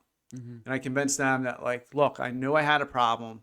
I'm physically separated from it, and like I know what I have to do. And I signed on for IOP or something. My dad had to drive me back up there. They made me sign a form that said I left, not even AMA, that I left AWOL. And like get, you know, whatever stuff I still had there, and I started doing IOP, and like, dude, didn't even give myself a chance. And I'm going to IOP maybe like a couple of days later, and I'm already back on the shit. You know what I mean? I'm back doing the stuff that I was doing, and like, dude, this pattern goes on, right? And like, I had my ex at the time, dude, was like, I like moved her into my parents' house, and she became like, we were like running partners rather than, you know, boyfriend girlfriend and this and that. And so dude, something happened when I went to rehab. I think she ended up going to Florida, and like I felt like my world was like upside down, dude, and like the 30s weren't really doing it anymore. Whatever I had to do to lower that bar, right, was like somebody had turned me on to heroin, dude. It's $10 a bag and this and that. And, Oh, dude, when they bring it to you, it's like a fucking revelation, dude. Yeah. Financially, it was like, where the fuck have you been? You know yeah, what I mean? It the made answer. so much sense. Yeah, especially when you're spending $20 to $25 on like a pill and doing like 6 a day. Dude. Yeah, no, man. That's what I'm saying. Even when I was doing all that stuff, like couldn't keep up, dude. And it just, you need more, and it gets worse. And dude, they turned me on to heroin, and my first rehab, everybody was in there for heroin. I don't know, I'm in there for 30s, right? So I'm telling them, like good addict, alcoholic, I'm like, dude, I don't belong here. You know what I mean? I'm not as bad as these people. You know how that goes, dude. Well, you know, in between that and my next rehab is, dude, I started doing heroin. I start going to Kensington every day. Dude, when I think back on it, right, and like some of the shit like that went on down there, and like whatever, where I'm like, the justification and like the insanity. So like that's where like being restored to sanity, right? Where like, dude, I don't think anybody thinks, and I don't think that they belong, or like that I belonged in Kensington. You know what I mean? Like whatever, dude. The unfortunate fact is like, dude, this is how it goes, and that's how those little steps become to like seem like the new normal kind of thing. And dude, I ended up my second rehab, and like I shit you not, man, I went into this rehab. So my parents, my dad was buying me Ensure. I went into this rehab 108 pounds. That was like my 5th grade weight probably, man. I go into this rehab at Miramont, and I started doing things, getting in more trouble. Like I had a case coming up. I got fired from the school district. I got charged with stealing a truck, and like I broke into a school. Like after I got fired, I got arrested in the truck, and like I had to get that piece of paper for that court coming up. And like, dude, I left like 20 something days into it. I left and took a bus to Upper Darby trying to get something to come back home. Didn't get anything. Walked up my parents' basement steps, and I said, Dad, I was like, I fucked up. Like, can you take me back? Dude drove me back to Miramont, pulled in with his lights off, walked around the back of the building, and went down to the smokers, like the men's smoking I didn't know part. this. Yeah. Oh, just shit. like I had been there the whole time. Dude. Yeah. You know what I mean? Going for like hours, dude. Damn. Nobody knew nothing. I had to get that piece of paper. Yeah. And like, dude, I got myself out a couple of days early, like with the thing saying I completed it, whatever. And again, right back to my same shit, man. So this goes on, dude. I get a I took my brother's car and I got another DUI. I nodded out going the wrong way up a one-way in Kensington. Before I'm even processed at the roundhouse, I had my brother's car stolen. People see that, sit and wait on it. Who knows? I don't even know where my keys were when I got arrested, dude. You know what I mean? I start getting these other consequences, and this comes back to like, dude. So now I actually start getting like jail time, like stuff. You know what I mean? Like consequences on my actions, and like none of it matters to me, right? That's like, dude, I start having to go to probation every Monday. I think it was at like 7:30, and it would become to like,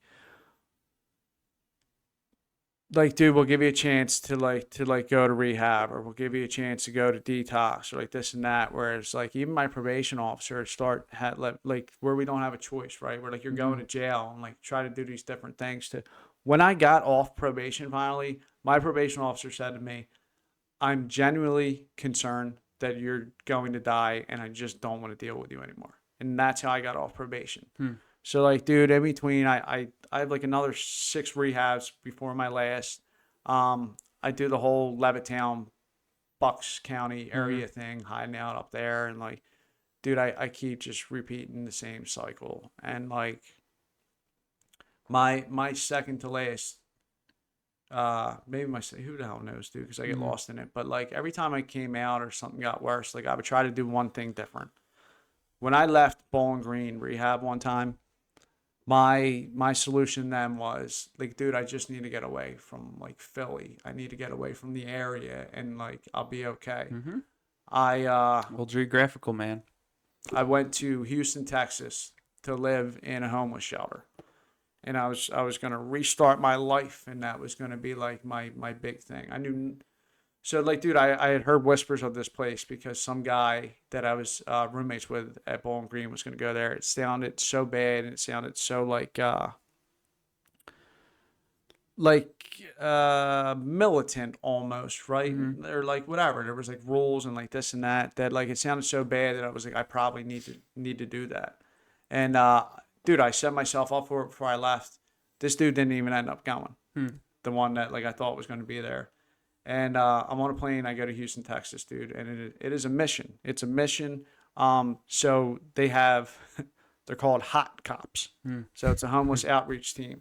And I guess like the homeless alcoholics and drug addicts in the area, like after arresting them so many times, that they like instead they'll bring these people to this mission and try to get them help. And it's like a faith-based place, which turn the page is not for me. But like, dude, I'm here. And, you know, again, it's just like, so the places that this disease takes us is like, dude, almost like sometimes we have no say in the matter, right? Yeah. You're just along for the ride. I'm there for like 6 months, man. Their big thing is like, you can't leave and you can't smoke. And, I went out for an appointment. So I told you I started with heroin, dude. I'm going to Kensington every day, and like this becomes my new thing, my new normal, and like it will get to a point where like, dude, sometimes such little regard for myself, like I don't care, and like, dude, one day I'm sick, and like I share a needle with somebody, like knowing that they have something, right? They have issues, and like, dude, I got Hep C from this person. I like just knowingly, like, don't care, right? Get to a point where I'm like, dude, I don't give a shit. I just need it in me, like, just to feel well. Yeah. And when I'm at the shelter, and they have this healthcare for the homeless program where like they hooked me up to go to this Hep C clinic, and I went out on an appointment to like, you know, get this started and whatever, and I'm waiting to get picked up, and I got in a pack of cigarettes, and like I took them back with me to the place, and like, I don't know, maybe a week or so later, I got caught smoking. Eventually got kicked out for it, dude. I got kicked out like the day I was supposed to start the treatment for this Hep C. It's almost like you guys got 2 rules: don't leave, don't smoke. Guess what, dude? I mean, I'm not leaving, so so there's only one option for me to do here. So, dude, so I'm like, I'm not really doing any work on myself, right? I'm not doing the AA program. I'm just like, I'm in this place, and I'm literally like locking myself away from the real world, and like, You're trying to hide. Yeah. And Thinking that external things matter to your internal problem. yeah, and it there's no real change aside from like I was away from my family long enough that I wasn't like directly hurting them. And my sister had gotten a plane ticket for me to come back to Philly, and like I wasn't able to go back to my parents' house. Whatever had happened, right? So like I talk about my brother early on. I talk about how like, dude, and it's all my doing, and it was him kind of loving me from a distance. You know what I mean? And where my brother takes me in. He has me come stay with him at his house, and he gives me like projects and stuff to do at the house, like his way of trying to keep me alive. So like he had me there, and like he gave me these things to do, and like he would go on about his day and like go to work and stuff, and like I'd stay busy at the house, and like I guess in like the best way he could, you know what I mean? Like yeah, dude, trying to keep his little brother alive. Yeah, man. And Absolutely. dude, I had a moment when I was there at my brother's. Like everything I just wanted was like, dude, I yearned like to have that relationship and like be involved in like my niece's life and like have that be a part of my life. And like, dude, I would be in like, I wrote him letters from like rehab or jail, and like just kind of like spilling my guts to him. But also like, dude, I needed it, right? So like I wasn't able to show up and be there to receive like being a brother or having that relationship. But like, dude, I felt like I was getting that this time, right? And where like my life was getting better as a result of like not drinking, not getting high. But again, I'm not doing the program. I'm not doing the work. I'm not touching any spiritual part of the program. I had a night where my niece Amelia, her thing was she wanted somebody to lay with her and read her a story before she went to bed. And she came out to me one night and said, Uncle Mikey, like, will you read me this? And dude, I'm laying there with her and I'm reading her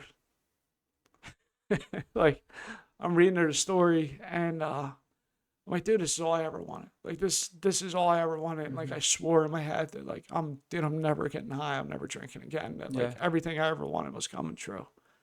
And dude, it was like 2 days later. I was supposed to meet a friend to go home for a meeting, and it was Joe. It was Joe who passed away. And like they talk about, there's no defense before that first drink, right? Like without God, without a higher power, like I'm doing nothing for myself to have a defense. I go back to like Upper Darby to meet Joe to go to a meeting, and he had confided in me that like he had relapsed a couple of days prior, and like, dude, that was all I needed to hear. All I needed to hear was like a cosign or like whatever, and like, dude, I was back at it before I knew it. It was and like I don't know if I can get graphic on here or not about. You say whatever you want. So like, dude, we went and we smoked crack, right? Okay. And after smoking crack, my head told me that like I need something to calm down, right? So like I need to get dope, and it's like he's not gonna meet you for one, so just get 3 for 20. Yeah. And then the next day, I'm buying a bundle, dude. I'm buying a bundle because like I'm telling myself I'm sick or whatever, and it's back to like, dude, how the fuck did I like? What happened between A and B? And like now I know what happened. Now I know that I had no defense against that first drink. Now I know that this mental obsession was sitting there, and like, dude, I'm trying to distract it with like doing these projects or like whatever, you know what I mean? Like telling myself I'm doing all right, but like, dude, that's the like the insidiousness, like the being powerless against this disease, right? This is like where I thought I'm getting everything I ever wanted. I could see like how my life could be better as a result of not drinking and not getting high. And it's like, dude, I don't have a choice when it comes down to it, right? When I'm not doing this work or I'm not doing the things that like I need to do to stay sober, like I don't have a choice. Yeah, man. I picked up and now I have, like I said, dude, he was the only one of my friends that I was hanging out with. So me and him are doing our thing. Leading up to, so like, dude, you can never have enough money. Like any money that I have is already accounted for to drugs, right? It's gone. So like the night that Joe was, I'm back at my parents now, so I can't go back to my brother's. I talked my way back in. I'm in my parents' basement. Joe left because I had to try to get sleep because I was doing a working that Saturday, right? I was like, dude, digging a hole. Cause like I'd do anything to get cash, to get high. And I was digging like a 6-foot hole in someplace in South Philly. For another guy, Gary, who would try to help me out, right? Not help me out, but like give me money to get high, like trying to keep me busy. Dude, he's family, Gary. Like, I grew up with him. He's my brother's best friend and like whatever. And he would give me different opportunities to try to like help me with work and this and that. Well, I was doing this thing for him this Saturday, and that was the night that like Joe left. I went to bed to try to get sleep before going to do this job, and Joe went to this guy's house down the street, overdosed and died in his basement. They left him there, took his keys, went and got more drugs, and like the next day, or we had the same sponsor at the time when I was doing this job, called me trying to find Joe. He didn't pick his kid up. His mom doesn't know where he is. He's got her car, this and that, right? And in my head, I'm like, I'm trying to protect Joe. Not the thought of that he could be overdosed, died in somebody's basement. Right, You know what right. I mean? Like if I knew this, I would have been whatever. So like realizing the severity of the situation, I told him, I said, he was talking to this guy before he left my house. Lo and behold, that's where that's where he was. It's where his body was anyway, right? Yeah. And went and picked him up. And this takes me to like, so dude, so Joe's viewing. I can't stop what I'm doing. That was November 26, 2016. Okay, I'm back at my parents' house. The old familiar, like, Mike, we love you, but you gotta go. You know what I mean? Which I understand to the fullest as much as I can today. Dude, it's the middle of December. I have nowhere to go. I have no desire to get sober. And with county insurance, I end up at Malvern, which was the first treatment center I went to with those 8 in between. Dude, I get to Malvern. After like, detox, you start to get like, a little clarity, whatever it was, dude. Like I don't know what the fuck changed. I don't know what happened when I was in there. So every other time I'd be in rehab, I would be so full of shit and I would have no idea, right? I try to sound good to the counselor. I try to be like, fucking group leader and all that stuff and like whatever, dude. I was so full of shit. Like the first thing I did differently at Malvern was like, dude, I tried to be as honest as I could. So like every morning they ask if anybody feels like drinking or getting high. I put my fucking hand up every day, right? So like this is why I'm in there. This is like what I do. So like, dude, every day I thought about getting high. And they'd be like, all right, guys, surround Mike today and like whatever. Like, dude, I guess I was at a point where I'm like, I don't give a fuck anymore. You know what I mean? So like come down to the end of my 4 weeks. I had scripts, right? I had Xanax and other stuff that like that had tripped me up in the past. Called my doctor, told him I can't have them anymore. Called the pharmacy, told him to cancel these scripts.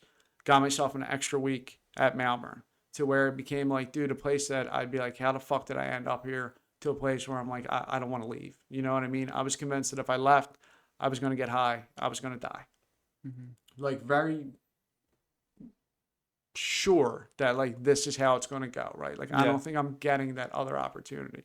Before I wouldn't have given a shit. I would have welcomed that. I would have been like, thank God. You know what I mean? Just like, dude, I can't do it another day. Where like a desire to live came back. I left Malvern. Ended up in another recovery house, dude. Ended up in South Philly, where I met you, right? So like before that, I got put in touch with Butchie. I was supposed to go to one of Butchie's houses. Oh yeah. They didn't have a bed for me, dude.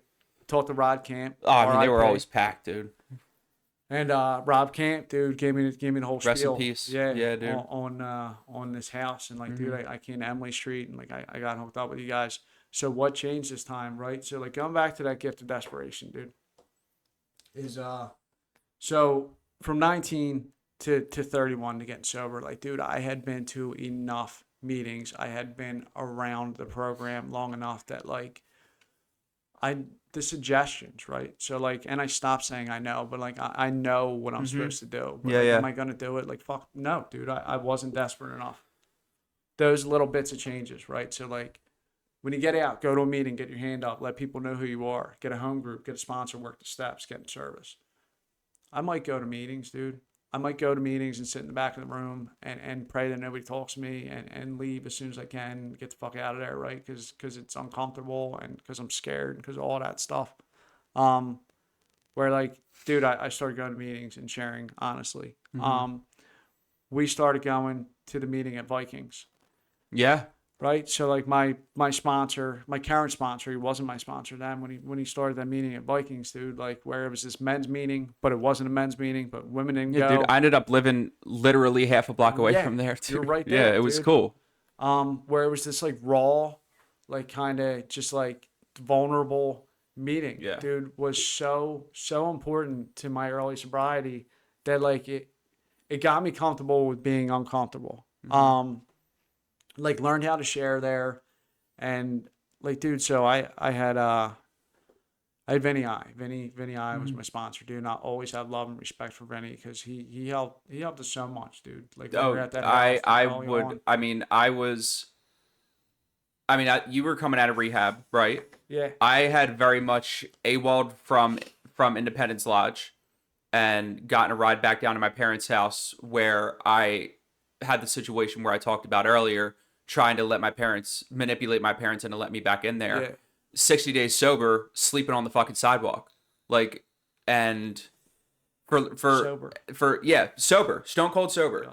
And that's what, like, that's one of the major things that convinces me that the drugs, none of the substances were my problem. They were like we always say, it's fucking corny, but they were the solution to my problem. Yeah. It's like I was as sober as I had ever been in the last 10 years at that point, and I was still at the lowest point I had ever been of not having anywhere to go. Literally eating food out of trash.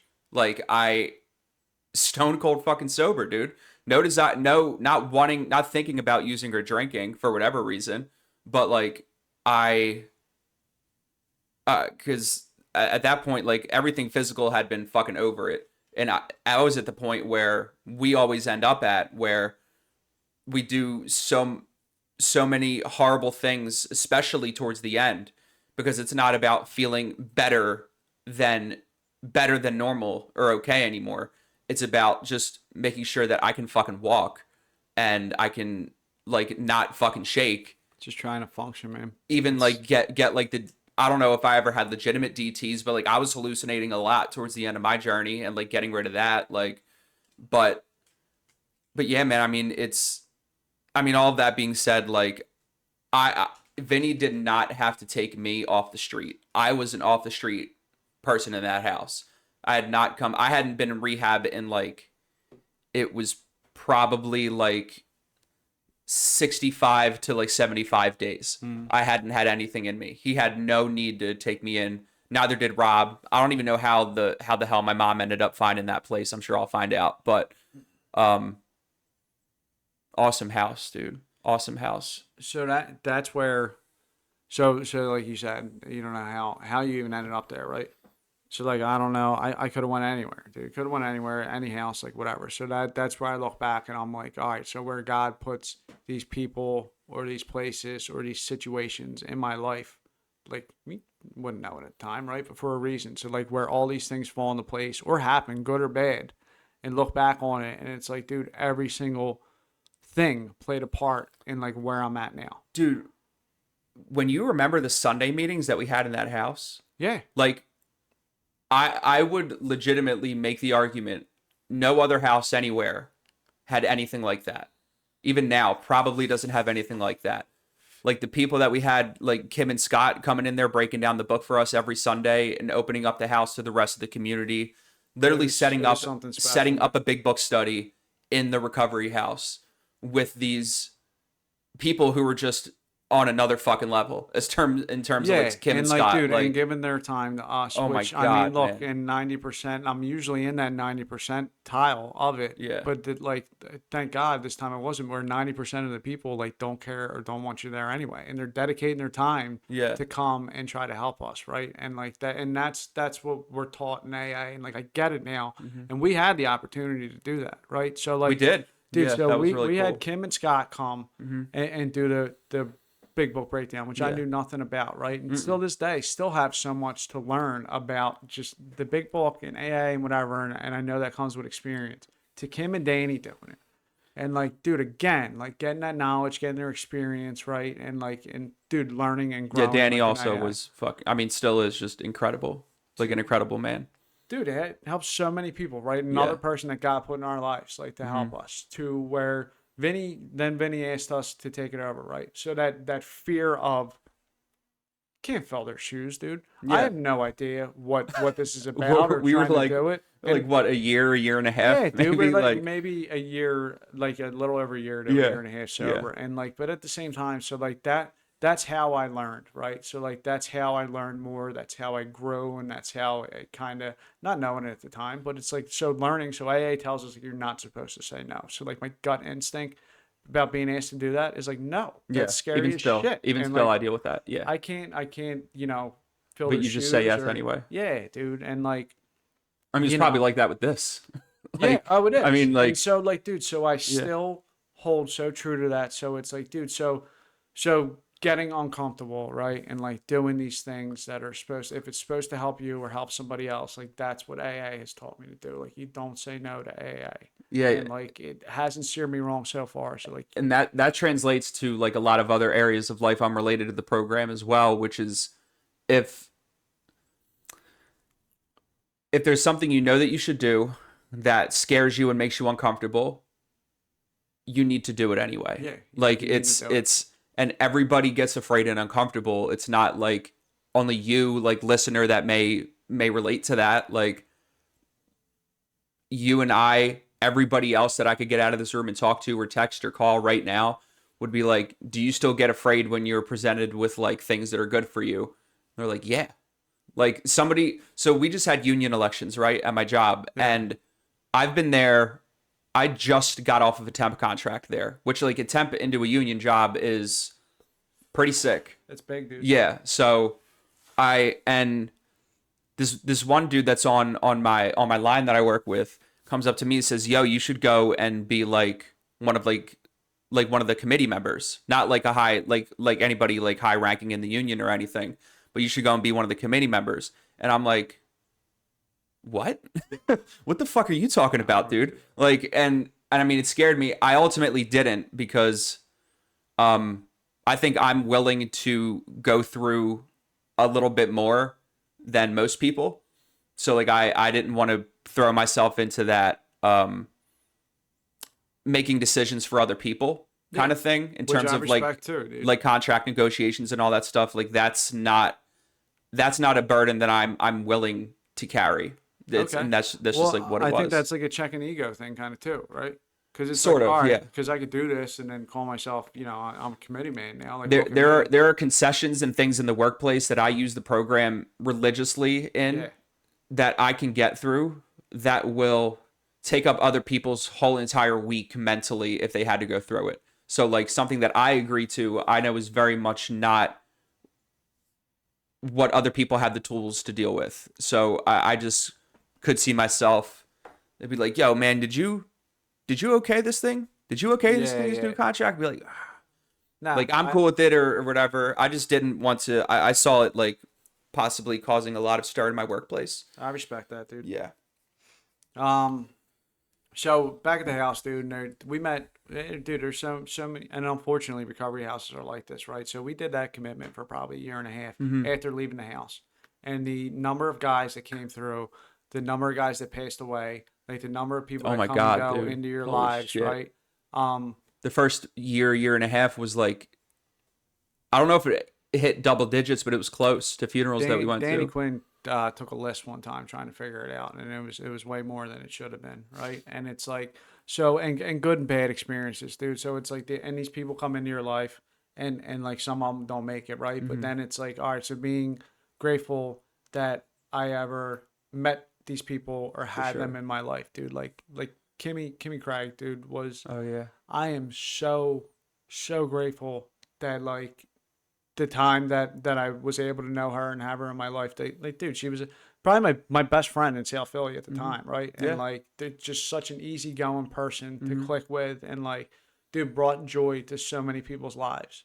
And like, it's not understanding it, right? And it's like, Dude, yeah, I don't know. And she was doing good, man. And like we were supposed to have breakfast at Melrose Diner the morning that they found her. And like it was she was one of those people that detrimental put in my life that like gave me a sense of joy in life, right? And just genuine joy to be around. And it's like so early on, right? I had to see that like things can happen and people stay sober through it. So like when we were at Vikings and my sponsor lost his father and like he threw himself into step work and he was meeting with George all the time and he's sharing about it in meetings and he's getting through it and like he's doing the thing, right? So where it's like it doesn't become about like me or you, right? It becomes about so like he was able to be a man and like be there for his family, right? And like we were fortunate enough that along the way like we met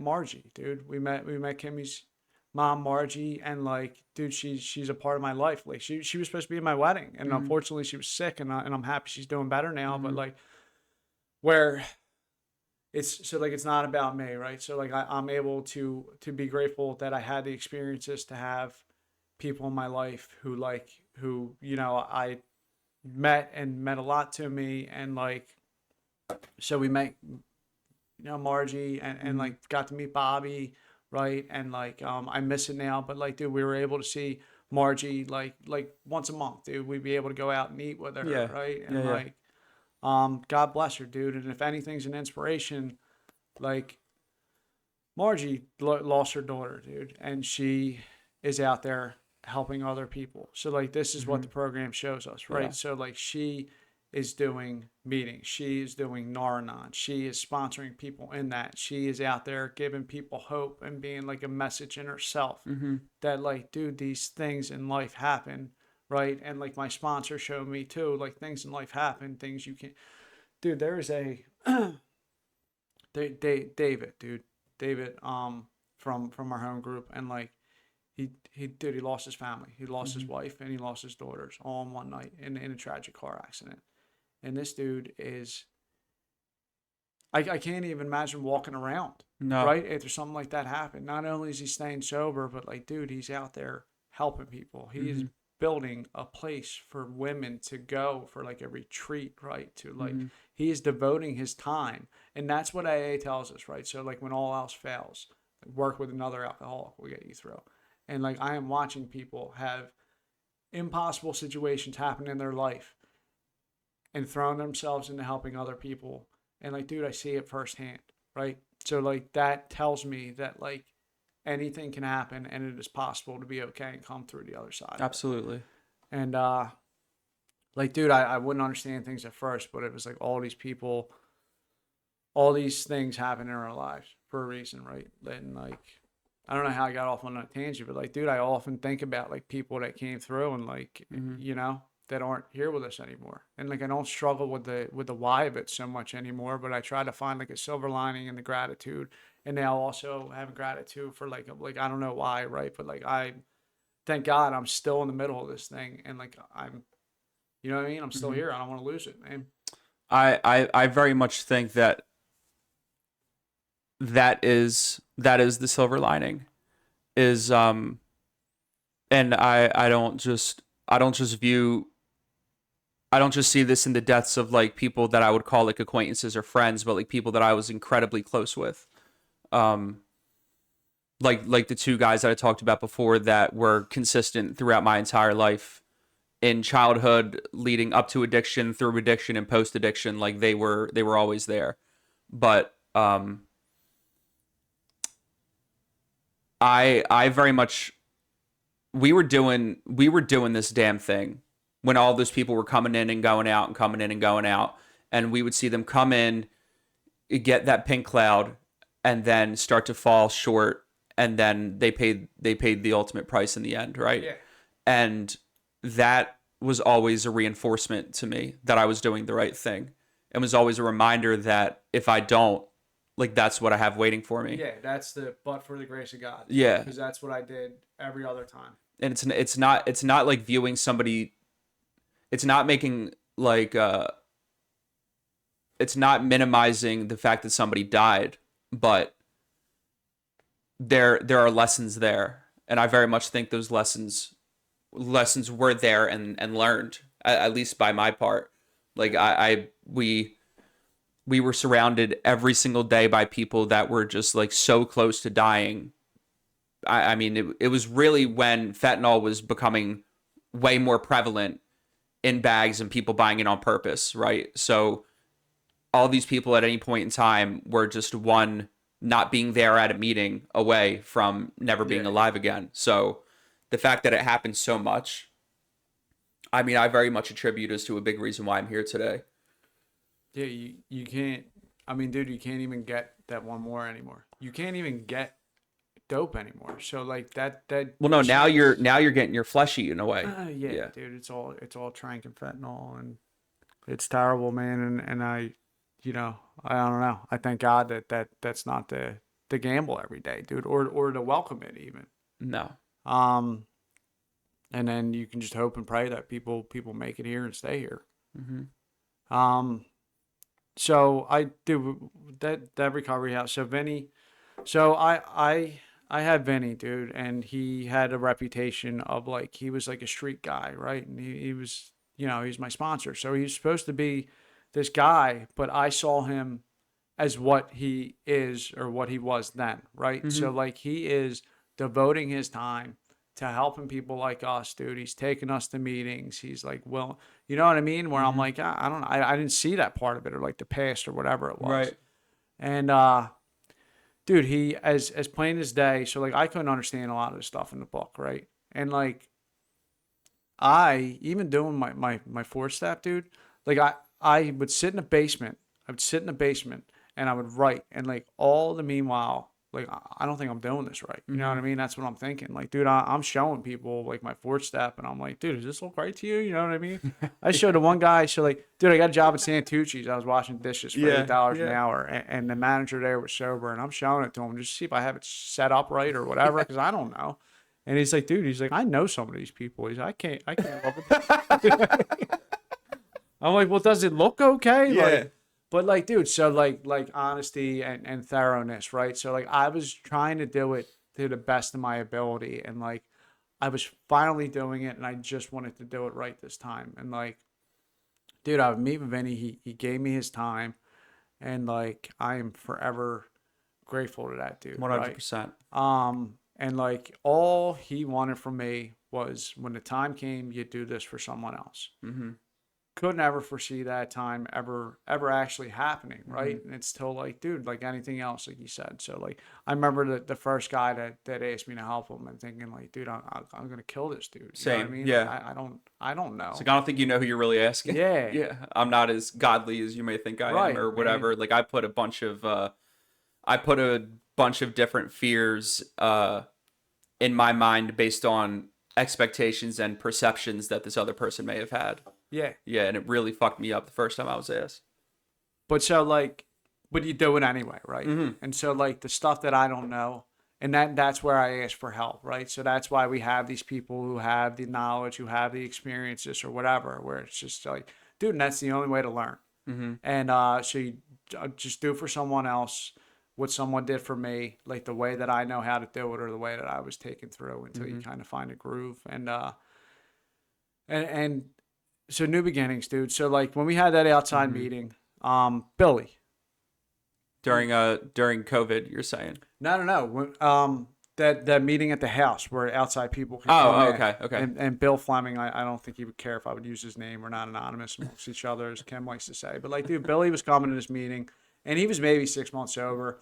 And he was a dude, like, dude, he's covering tattoos, and like, he's younger. Earlobes down to his neck. Yeah. Dude, like, I remember seeing him and just thinking, like, for whatever reason, just having that, I guess it would be a stigmatized view of him. Just like, he's a, like, I don't even know if I want to talk to him, let alone fuck with him ever in my life. And dude, and he's sharing, and he's talking about God, and he's talking about sobriety, and like, dude, like him and TJ, like in these younger dudes in meetings, like they were saying stuff, and I believed them. You know what I mean? Like I believed what they were saying, where it was like a little bit of like maybe I can do this kind of thing. You know what I mean?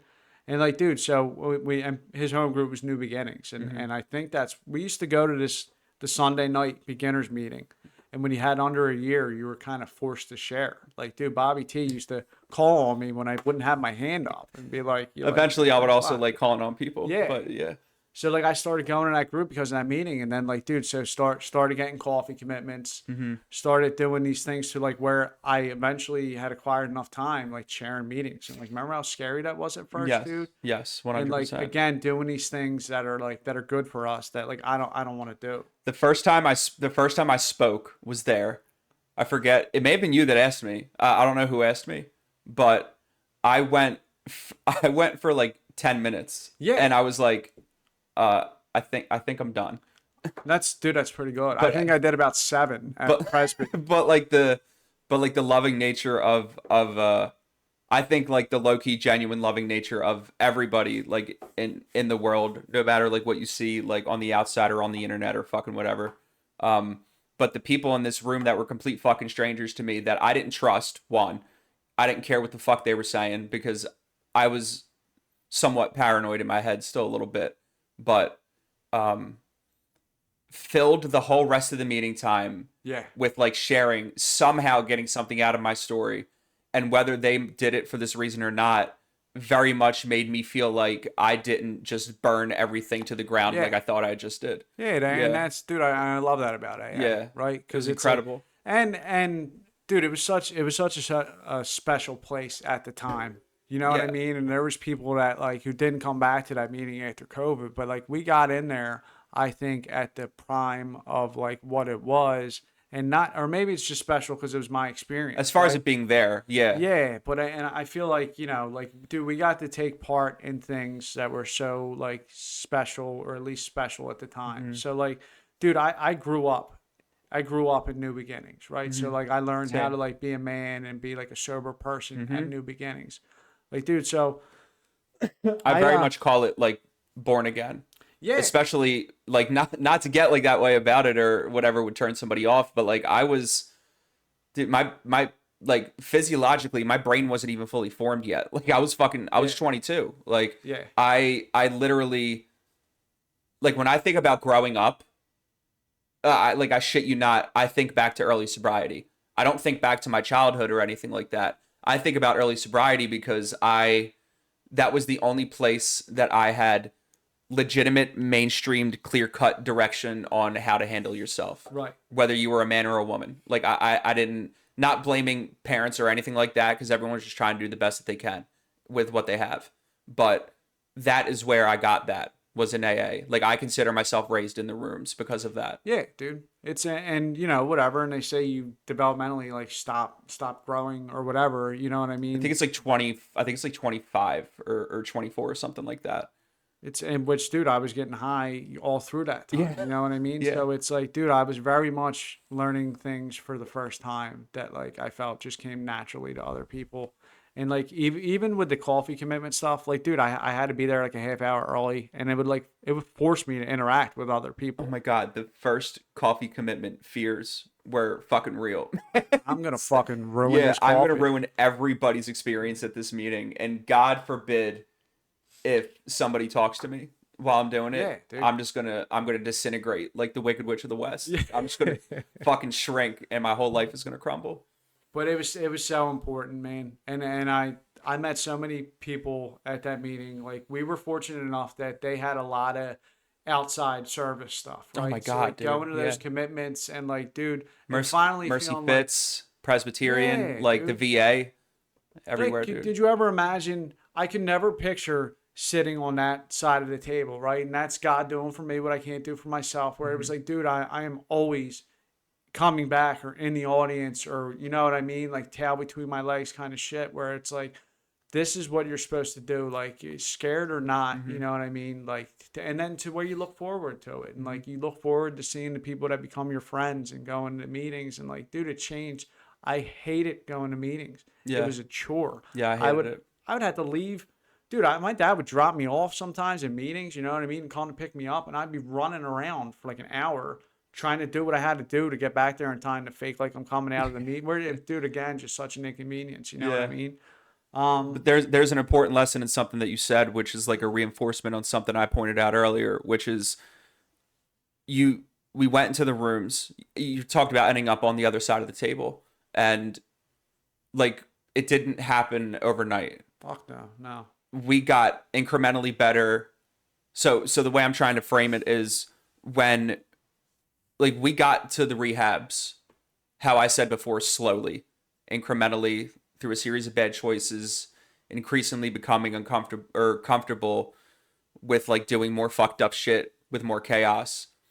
And then at least me at one point or another saw myself being very envious of the people that were coming in and were able to walk out and have very full lives. Yeah. And I made a mountain out of that and just thinking like I have way too much shit to deal with to even get there. Like I'm never going to be like you. Yeah, it's never going to happen. But we got there we got to go back into those rehabs as those people the same way that we got in there as patients, which is slowly.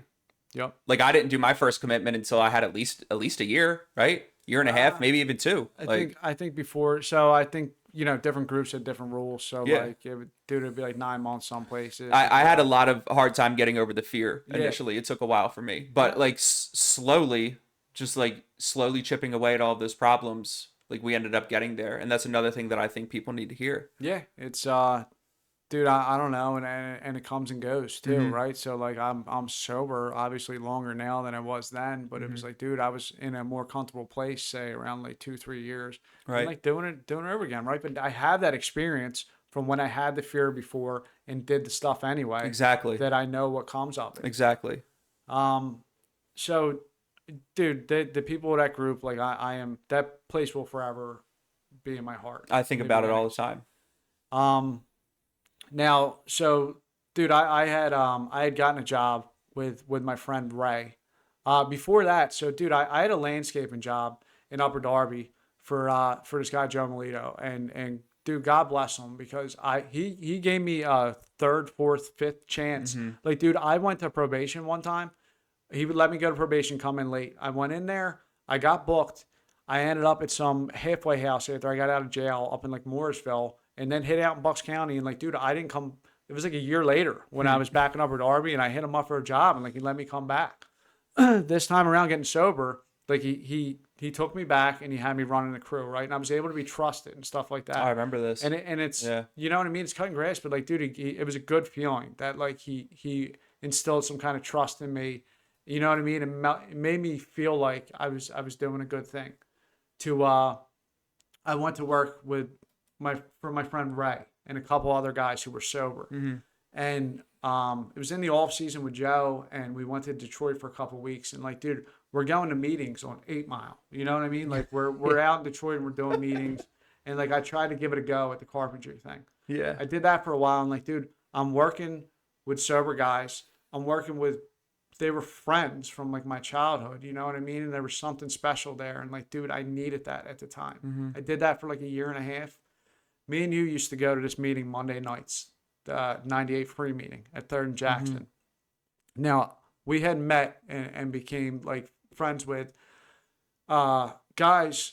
They're electricians, right? They're electricians, local 98, and they're sober and they're at this meeting. And these people only knew me from going to this meeting on Monday night, right? And only knew me as sober. And they told me, they said, look, the test is coming up. Why don't you put in an application? If you pass the test, like, you know, we'll put a word in for you. So, dude, I passed the test, right? Which something that I, like, dude, even when I was at Bonner, when I was in school, didn't do school. Right. Cheated my whole way through, and like, dude, I'm taking classes online, trying to learn math. And Yeah, I shit for remember the all first this. time. Yeah. And dude, I passed the test, and these guys, these sober guys, who like I looked up to, who I wanted to be like, went and like put my name out there and kind of went on a limb and like put in a good word for me to get. Dude, fast forward, and I got into local 98. Like I am in the end of my apprenticeship. I'm supposed to become a journeyman in November, right? And what hit me the most, what got me all choked up, was these people thought I'm a good enough person and know me from AA to actually go out and like and put my name out there, right? That got me all choked up when I found out I got the letter that. Well, yeah, that dude. I mean, at first glance, it's like things. I always think of it as when somebody asks me about like how I feel about like the wedding, and I'm like, it's it's always going to be weird. All of these good things to me forever are going to be weird because in my mind, knowing myself and my past, these things don't happen to people like me. They don't. And, Yeah. and they're side effects, dude. It goes back to what you Exactly. were saying earlier. So it's like side effects and doing the steps. Dude, this same weekend, where I was like making the transition to get ready to start going to school for the apprenticeship, Ray, my old boss, had given me like a significant amount of money to give to one of the builders in South Philly. Now, I left work with Ray and I was going to my brother's for the weekend, dude. My brother who, dude, so like when they say leave your family alone if you want them back, like, dude, I had been doing AA for some time. I guess something was showing where, like, dude, I had a relationship with my brother, right? He, I think along this time they had Miles, who was my nephew, was born. And like, dude, I'm going to my brother's to put a floor down at his house. I'm spending the weekend with my niece and my nephew, and I'm able to be of use to my brother. I had found out I got in the apprenticeship because these people think I'm a good enough person that they, like I said, went on the line for me.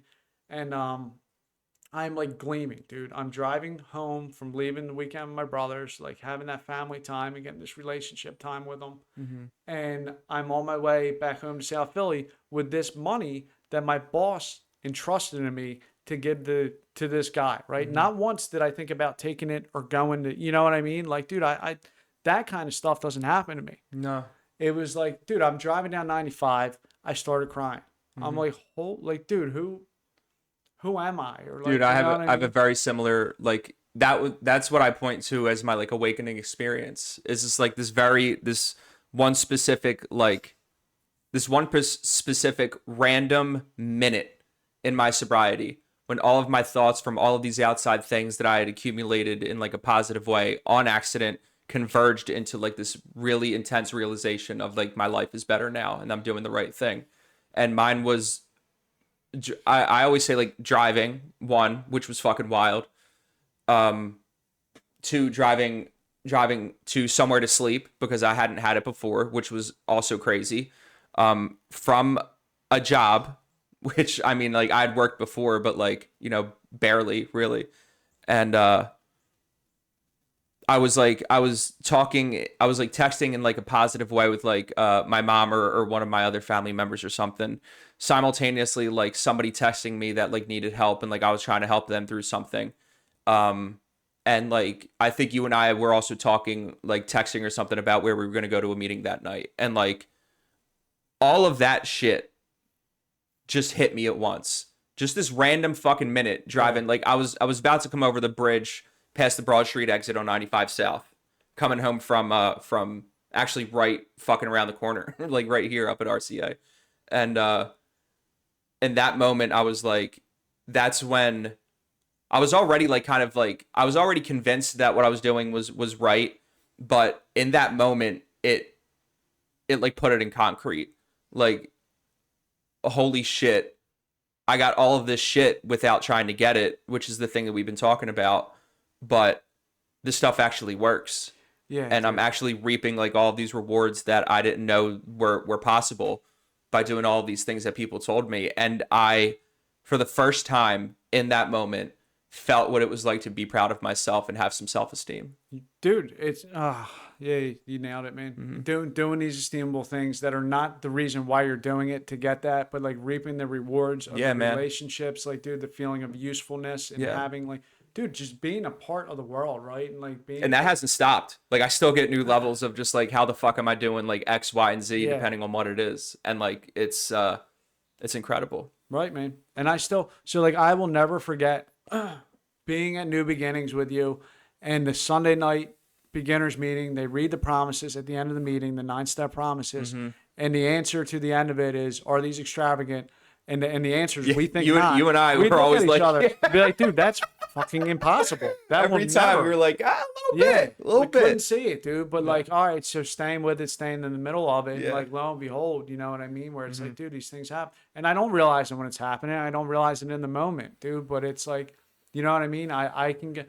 That's where, like, if I need to find gratitude, right, and like I said, the comparing myself to myself, which my sponsor's big on, like, dude, when I look back on all these moments or compare myself to like how things were to where I'm at now, it's like, dude, it's right there. Like, Yeah. you cannot deny it. It's, dude, you were talking about, you were like, even COVID, right? So like during COVID, I'd somehow became the general chair of New Beginnings, and it was during the COVID year, right? And I think all that happened was I was following people that were in service at the group, and I was trying to do what they did. And then one year, dude, I ended up just being the general chair, and like a couple months into it, COVID happened, and nobody knew what the fuck to do, right? So like all the meetings were shut down. Like, dude, I had done a handful of them, but I wasn't like a Zoom guy, and we were meeting, dude. We were meeting outside of the meeting at the park, right? Mm-hmm. We were having our own meeting because alcoholics were like, dude, desperate. Like, that's our medicine, right? So people are showing up and like, we need a meeting, and not so like defiantly, but it's like when you're willing to go to any length to like do whatever. And until the director of the church got calls from the neighborhood because they knew we were like related to the group, so we had to move, and we were sitting under 95. Having a meeting, couldn't hear shit above you because all the cars are riding, right? And like, we're still and it's getting smaller and less people are showing up to like.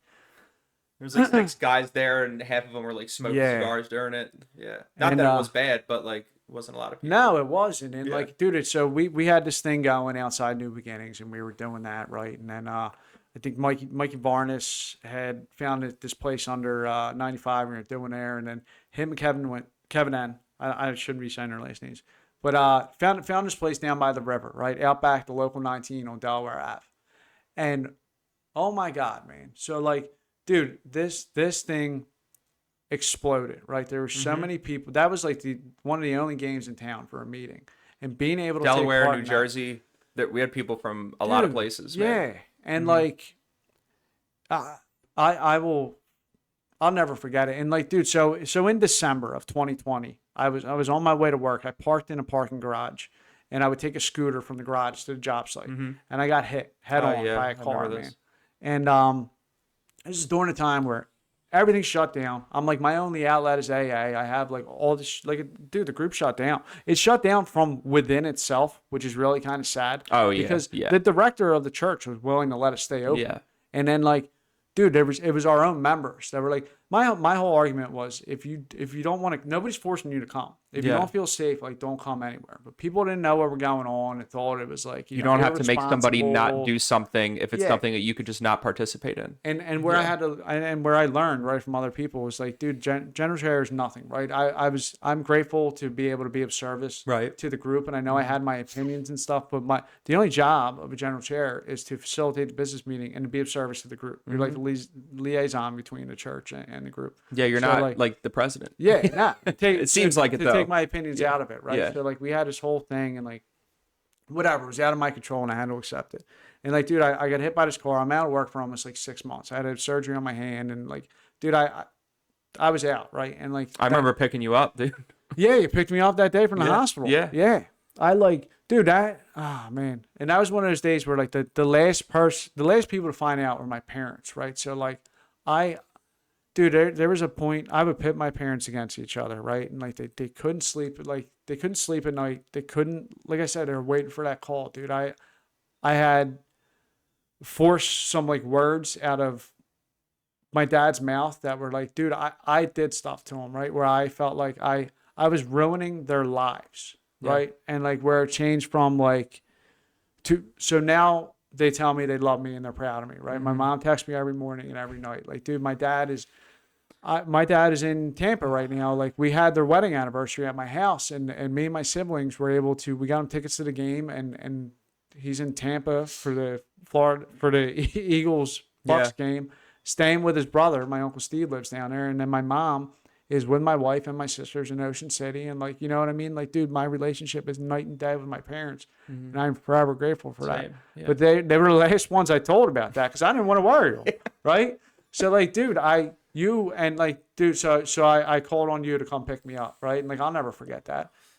And I mean, to us, I mean, to the other people, like, to me, it was given. Like, there was no question I wasn't going to be there. You were like, yeah, dude, where you at? Like, you know what I mean? Covered out in my fucking gown. Yeah, dude. Pick me up. But so from that is, So like, dude, I besides like going to physical therapy, those meetings were my outlet. Like those meetings got me through. And there was nights where there was like 60 people down there, dude. So like we were the not to keep sidetracking, but we were, and like not patting ourselves on the back or whatever, but we were the only place. yeah. We were I don't know like specifically, but I would wager we were one of maybe 2 or 3 places as far as like South Philly goes that we're doing something in person. Yeah, people would do like house meetings, like Yeah. out back their house Yeah, and yeah. stuff like that. But kind of like exclusive, I guess, or whatever. And dude, the cool thing was, so Kevin had talked to the president of Local 19, and he actually gave us permission to like sit out back. at their building. What union is that? Sheet metal workers. Okay, I always got knockers. that mixed up. Yeah. Shout out to my father-in-law. He's the next tin knocker.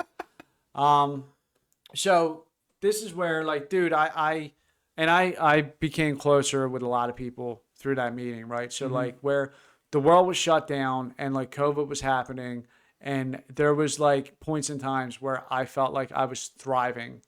Say like spiritually, dude. Like I took part in something special, like Katrina, okay? Katrina from our home group, like, dude, and it's so cool to be able to firsthand see somebody's whole attitude and perspective like change, right? So like Katrina was going to this meeting at the river, and like, dude, her and I became close there. Where like before I felt like there was this attitude of kind of like it's somebody I would talk to, right? Looked like kind of like mad all the time, and to like this day is one of the sweetest people I know. Like, Absolutely. dude, her and I got close during that. She was picking me up all the times for meeting, and like I developed like a great friendship with Katrina. You know what I mean? So many good things came out of this terrible time in the world from like this COVID meeting, where like, dude, to see all these people come together and like, dude, the willingness of alcoholics, you know what I mean? And like the shares down there where like God was at the river, God was under 95, God was outside of the meeting at the park next to New Beginnings, and just to see that like AA finds a way was really, really cool to me. I'll never forget it, man. And then like the group opened back up, you know what I mean? Things were weird for a while. You're spaced apart. You're wearing masks for a while. Yeah, people were sharing just so they could lower their mask so they could talk and get some air. And like, dude, the world really went crazy for a while, right? But it's like when they talk about matching calamity with serenity, is like, dude, I think that's how we got through it. Absolutely. And like, dude, I talked a little bit about like my parents, right? And like I had these relationships back, and like I can't. So like, dude, my sister Donna would like, dude, when I was back at my parents' house, she would like leave these like inspirational notes, like kind of stuff in my bedroom. Like, dude, my mom would write me letters, and I couldn't even open them because it would hurt. Like, dude, I knew what I was doing. I couldn't stop it. You knew what they would probably say. Yeah, I knew what it would say, or like what it was, dude. Where it was like so like to not cause any more harm to these people that I love so much, or like just to be able to mend these relationships, right? So like to be of use to them, not only to not harm, like to be useful. And like, dude, my sister Gina, I was over. We live around the corner from each other now, which is wild. I'm like, dude, I was over her house last weekend, and like I was able to put a floor down in her kitchen, right? And not because I'm like actively trying to make amends, but it's because like, dude, I still get a kick out of being able to be of use to people, right? And like especially if they're people that you used to put through what you put them through. Man. Yeah. And like I got to do like dude, my brother and I have been to probably 40 concerts since I got sober. You know what I mean? Like he's got another kid now, Ruby, who is like this dude, I love them all, but like, you know what I mean? Like another gift. And like 2 of his kids haven't seen me. They only know me sober, right? They only know like Uncle Mikey sober. So dude, I had like issues and stuff in AA. I'm kind of, you know, getting off the point here, but like I say with like relationships with women or like whatever, dude, right? So like my whole outlet, my like anything outside of like work and like home was like AA, and like a problem like dating women in AA, right? So like I had relationships in AA where it's like it's messed up, right? It's supposed to be like our safe space, and like if things don't work out or whatever. So I can say that like I have had a relationship end as amicably as it can, right? Where usually before it's a lot of bitterness and like whatever between people. I've had two of them end. One I'll say was amicably. The other one got there later because thankfully through AA we're able to make situations right. Where like this person stopped showing up to our group, right, and started going elsewhere and like whatever. And I feel like I was responsible for that, right? And like my thinking and like what led me there was responsible for that. Where like I had Angelo told me, he said, you need to stop dating in AA. And I said, where am I supposed to meet women? And he was like, go to the supermarket, go to the gym. I'm like, that's the dumbest shit I thought I ever heard in my life. I would have been like, what am I, your age, dude? Yeah. But like it, and just to speak on that real quick, I always thought like there's, I mean, I'm a big proponent of like, it's up to you as long as you can make sure that you're okay and do your best to make sure the other person's okay. Everything else is kind of off of you. But as far as like dating, like in the rooms go, I think it's like, it's so high of a failure rate, Yeah. like, and high chance that it will not work because it's so contingent. It's way more contingent on each person separately doing what's best for them to make sure they're ready to show up from the relationship, because if only one of them is doing it, they are very much going to be way more content than say like a tense relationship amongst other people, because we are so, not saying better than or whatever, but we're so in that fourth dimension of experiencing reality where we see these little things. We pick up on little things in other people's personalities and their actions and behaviors more than other people tend to, because that's what we're taught. It's how we're taught to view the world, because it's how we're taught to view ourselves and how we stay alive. So like, if both of you aren't on that fucking beam all the time, it's doomed. It's more hurtful than it is good. So the idea of me, going into it was like, oh, it's going to be great. We're both sober. We're both like living this way. And like, no, dude. So like my first sober relationship. Now I was living at the recovery house with you. We were roommates. They had put a third bed in the bedroom and said they were going to put another person in there. And I was like, that's it. I was trying to think back to who the person was, because I just can't remember timeline wise, but now I the bed never came out of the packaging, dude. I started filling the trash bag and I said, I'm out of here. So like, they didn't even build the bed yet. No. I tried to paint this picture for myself. I'm like, dude, I might have been like 9 months sober. I'm like, I'm sober now. I'm like, I was I lost my license for a long time, dude. I was in the midst of getting my license back, right? And I wanted to get an apartment. I was trying to paint this picture of myself of how I thought I should be, right? Like an adult, like things people have done years before that like I wasn't able to do. And like, dude, I was dating someone that I met in the rooms, and I moved out of that house from you. We got an apartment together. It was me, her, and her friend. And dude, I believe it was 58 days later. Relationship ended. Yeah. I moved back into that same room in the same recovery house with you, and that same bed was against the wall, and they never put anybody. You ruined my whole fucking vibe, dude. Yeah, dude. I was bachelor padding it out in there, bro. So like that, and that was so like they talk about turn over your will in your life. Like that was me trying to will that stuff into existence. Yeah, you had a struggle moment there. God brought me right back to like where I needed to be. Yeah. So I went back to that house and we got right back into meetings, and you know what I mean? Like the stuff that was important that that got me to where I was at, that I should have kept the main focus was right back. And like eventually, dude, I might have moved out another 6 months later, right? And there's something here though that is so important in having other people around you in the beginning that are of the same goal and like mindset that you are, where I definitely, like I alluded to earlier, have had, I think just being still young and impressionable and trying to figure life out. I was very much impressionable in terms of different ways of how to view the program and stuff like that. Dealing with also other struggles, other like addictions of mine that aren't necessarily related to drugs or alcohol, that like I was very sporadic in my AA attendance, very sporadic in my dedication, very sporadic in, I mean, if I had a commitment, I would do the commitment, But if I didn't have like a reason to be there, I was way more susceptible to, well, I don't really want to make an excuse. I was way more likely to, if the feeling came that I was too afraid to, one, leave the room because there were some bouts of depression I had in that house, I remember.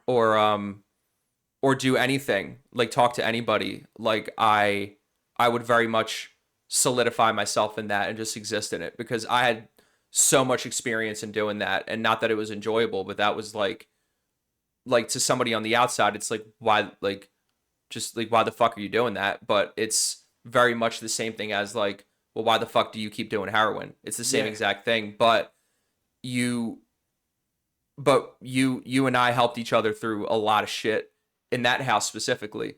And I mean, it was just weird thinking back on it, and all the conversations we would have after you moved out of the house about like, because you questioned it pretty quickly on whether or not it was the right move. Yeah. And we would have a lot of conversations on that, and speaking to it like in the same way that we are now, which is just normal AA conversations, like fear or lack of acceptance, all that kind of shit.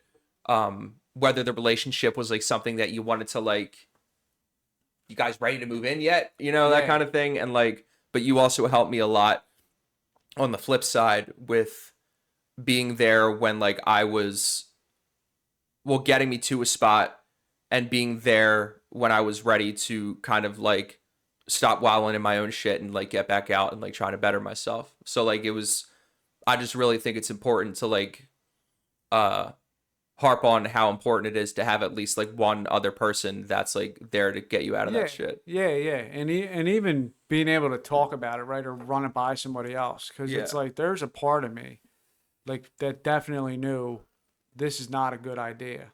It was on your face the whole entire time. Yeah. I'm just gonna tell you. Right. You knew you were watching yourself make bad decisions. Yeah.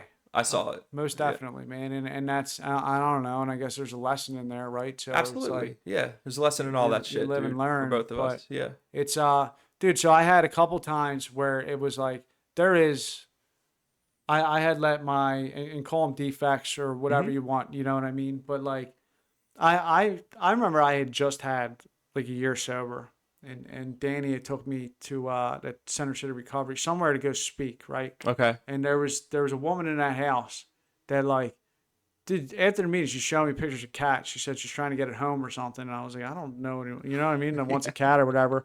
But it was like, what's your number? I'll send it to you. And I was like, all right. God. Not thinking nothing of it. She sent me the number. Yeah. Well, dude, you know what? I started dating this girl. So turning around, I don't realize it at the time, but like, all right, dude, she's newer in recovery house. I just had her over a year sober. So like now I'm the 13 stepper. Like I'm technically 13 stepping. Yeah. This woman. And like, to show that I'm fully capable of derailing the like my life, right? Sober. I don't want to say ruining, because I think that could be whatever. But like, dude, I end up in a relationship with this girl. She comes over, tells me she's pregnant, takes a test, comes up positive. She has 3 kids, mind you. When I met her, she had told me she's divorced.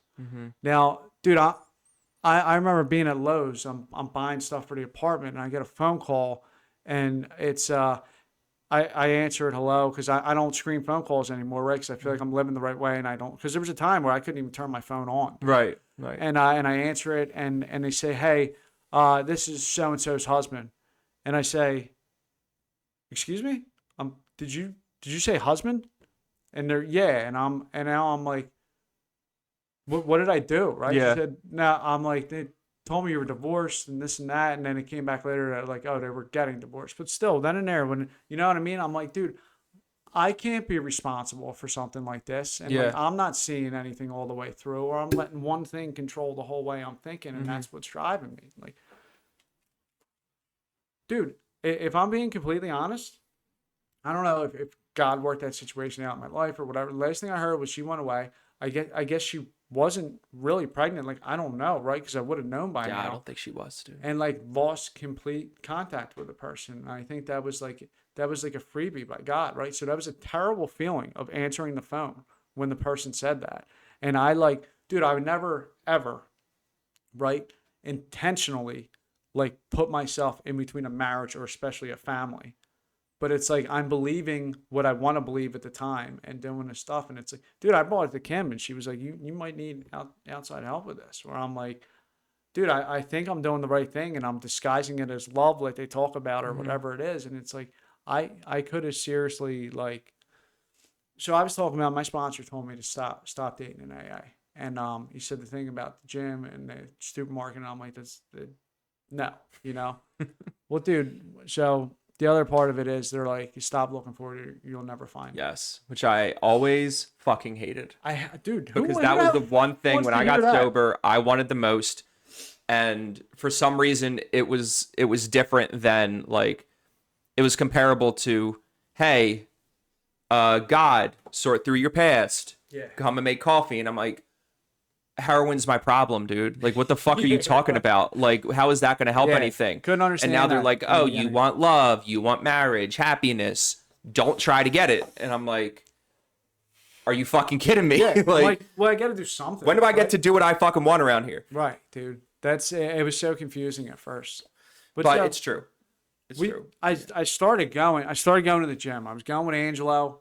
And then Billy and like Katrina and Billy, we would go to the one on Oregon sometimes. Yeah, dude. So like there was like this AA like gym movement going on. I guess it was like the like physical fitness part of my sobriety the journey. gym craze has kind of spiked in like the last 5 to 7 years. Yeah. So, dude, I'm going and I'm working at this job that I hated at the time up in like Montgomeryville, I don't know. Remember, I was like miserable, and like I come home, I get changed, go to the gym, and we make our meeting and whatever, and like so, like what dude was doing good, was somewhat happy, except for the 8 hours a day I was at work with this guy, who couldn't, which worked itself out after 8 months, and I'm doing okay, dude, and I'm not pursuing the girlfriend relationship angle so much, and I'm at the gym, and this girl comes up to me, and she says, I have this friend, you're just her type, like this and that.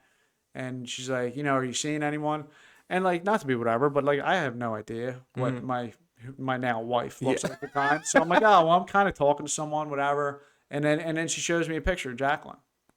And this isn't stuff that happens to me, right? So like, I'm like, oh yeah. I was like, oh wait, I forgot. I ended that a week ago. Sorry. So she shows me a picture of Jacqueline, and like, dude, and before that, Katrina was like, I think this girl is recording you. And I was like, what are you talking about? So it turns out that Jacqueline's friend Wendy was like, FaceTiming her, you know what I mean? From like across the gym. And, but she shows me a picture of Jacqueline. I'm like, yeah, give her my number. I got home that day and I texted her, dude. Yeah. And, we're talking and this and that. And like Angela said, stop dating women in the room and like getting to know each other before our first date. And like, it turns out she also doesn't drink. Right. And like, what a coincidence. Yeah. How does that happen? You know what I mean? And dude, our first date is at this sober friend.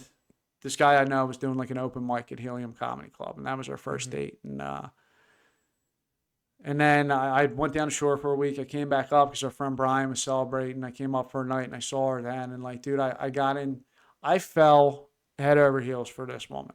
I did, dude, and like wasn't looking for it, you know what I mean, but couldn't have asked God for like to put a better person in my life.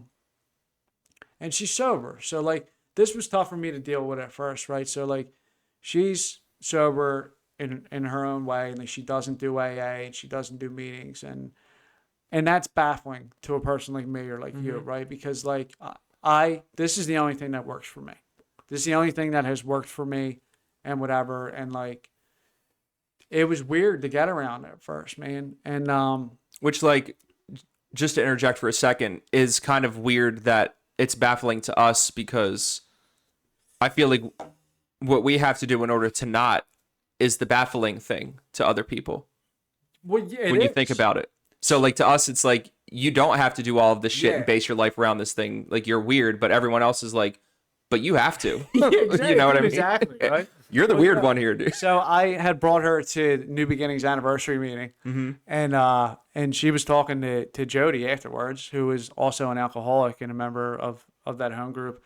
And she's like, well, what meetings do you go to? And she's like, oh, no, I don't do meetings. She's like, well, Jody. what? Yeah, like, dude, couldn't A little understand, accent, right? yeah. So I was like, I'm like, yeah, it's hilarious because I'm like, to someone like us, that's exactly what it is. Yeah. And it's so dude, I'm doing AA, right, and I'm thriving, and not thriving. I mean, I'm living, like I'm living it, and I'm happy. Yeah, you're and, like, experiencing rewards. AA Yeah. is like, dude, it's moments of serenity, and it's like periods of happiness, and dude, I like, so we're at my apartment one night, and like I told her I'm in love with her, right, and like, dude, everything seemed like so good to be true, and things are going on, and like everybody's got their things, right? So like, dude, we went away to Punta Cana, we came home, and something's different, something's off, and I don't know what it is, and there was like some before that I knew of, like some mental health stuff going on, dude,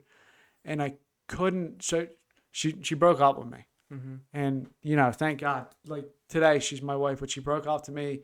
And she had her own battle and started drinking again, trying to like just manage this mental health. Yeah, yeah. And there was a month where like, dude, I can't eat, I can't sleep, I am like heartbroken, dude, like crushed, right? Yeah. But AA told me that like, dude, you pray, you help someone, you go to meetings, you get in service, and you keep doing this stuff. I remember there was a guy I was sponsoring, they're still, I guess technically still sponsored. Yeah, there's a lot of South Philly. technicals out there. So, but he had me do a commitment, and I showed up to the commitment one night, and I'm like going through it, dude, and I don't have a voice. I can't even talk. You know what I mean? But I'm supposed to show up, and like, and I'm praying, dude, and I'm not praying that like, God, please let us get back together, or like this and that. What AA did for me, it was like, God, I don't know why this is happening, but please just let her be okay. Like, dude, I don't know if that's love or like what it is, right? But I'm like taking myself out of the equation, and I'm taught to just pray for other people.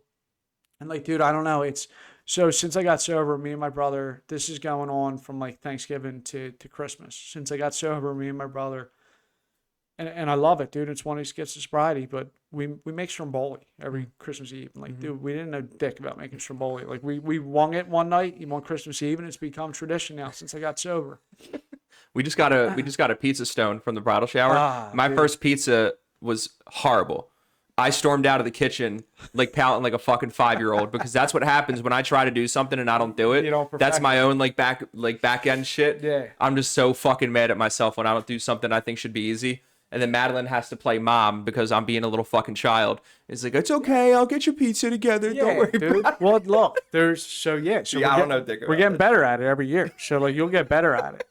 So, dude, I am like in a place where, like, say if I wasn't doing a program, probably the closest to picking up a drink that I've been throughout my whole sobriety.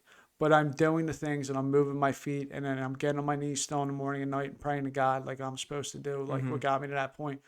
And I'm going through the motion. I'm not going to not do the stromboli with my brother, even though I don't feel like celebrating Christmas or whatever, because I'm still like hurt inside, right? And it's like, dude, there are so much worse tragedies or things that happen to people that stayed sober through it. But like, this was mine at the time. This is what I was going through. So I go up there. I'm going to stay there overnight, and the next morning we're going to do the stromboli.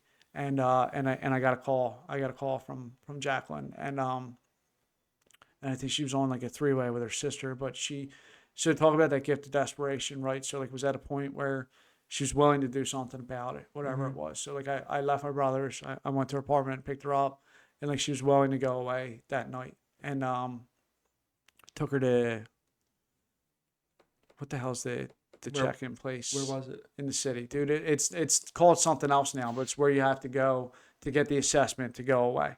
I had been there a handful of times. And I can't remember the name of it. Remember that girl, Devin? Yeah, me I too. took her there. I took her there too. I took her there once. But dude, so like that is a short window, as you know.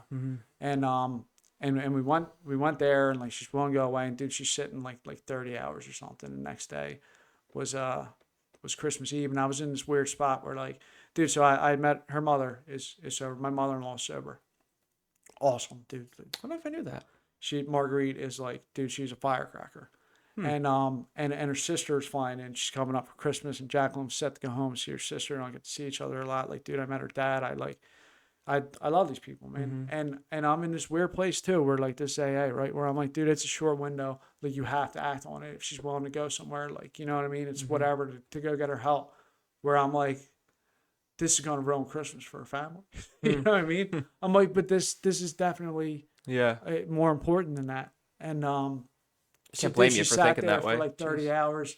I was there with her until like 7:00 in the morning, and they were coming in for a shift change, and I left. And like I got a call that day, they were finally coming to take her, and they took her to Horsham. And like, dude, she got out. They had her on like a ton of meds, and this was when like I was trying to like. Or your Horsham they'll give you a nice little laundry list when you leave, man. dude. Yeah. And I'm trying to get her go to meetings, and I'm trying to do like what I think I know is like push AA, right? And like she had like these different things of like whatever, dude, different strokes for different folks, like different things work for other people. It's a hard spot for you to manage, though, dude. What do you fucking separate, do? Yeah. And separate my feelings from like whatever, dude. And so she like eventually wasn't like the same personality, man. And like I would do anything, like anything for this woman, you know what I mean? And like gets off the meds and slowly starts to become herself again. And dude, I don't know what or whatever happened. And like, dude, I couldn't like not like like I said, to care for her, like love her or whatever. And like, we were like kind of back in a relationship, but not. And like, you know what I mean? Like more important was like, she had to do like what she was doing. And, dude, I don't know where or how it happened. Right. But like, we got back together and like we were back, dude. And like, this was not what I was praying for, asking God for or whatever, but like, dude, we're back together.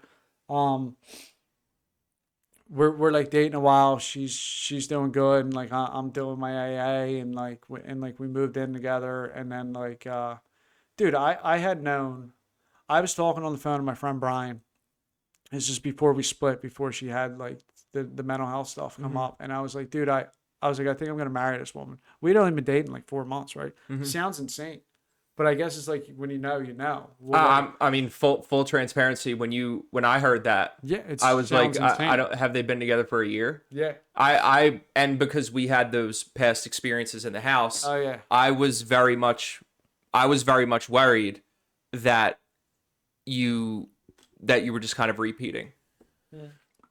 I mean, I didn't put that in fact or anything or act like that's what it was, but that was my first fear for you. That's why I talk about things and run by people, right? Because like, am I so infatuated or like, dude? So what it did was it postponed things, right? And we really got to like know each other more and like spend that time with each other. And like, dude, I love her as much as I thought I did that first time when I had those feelings of whatever.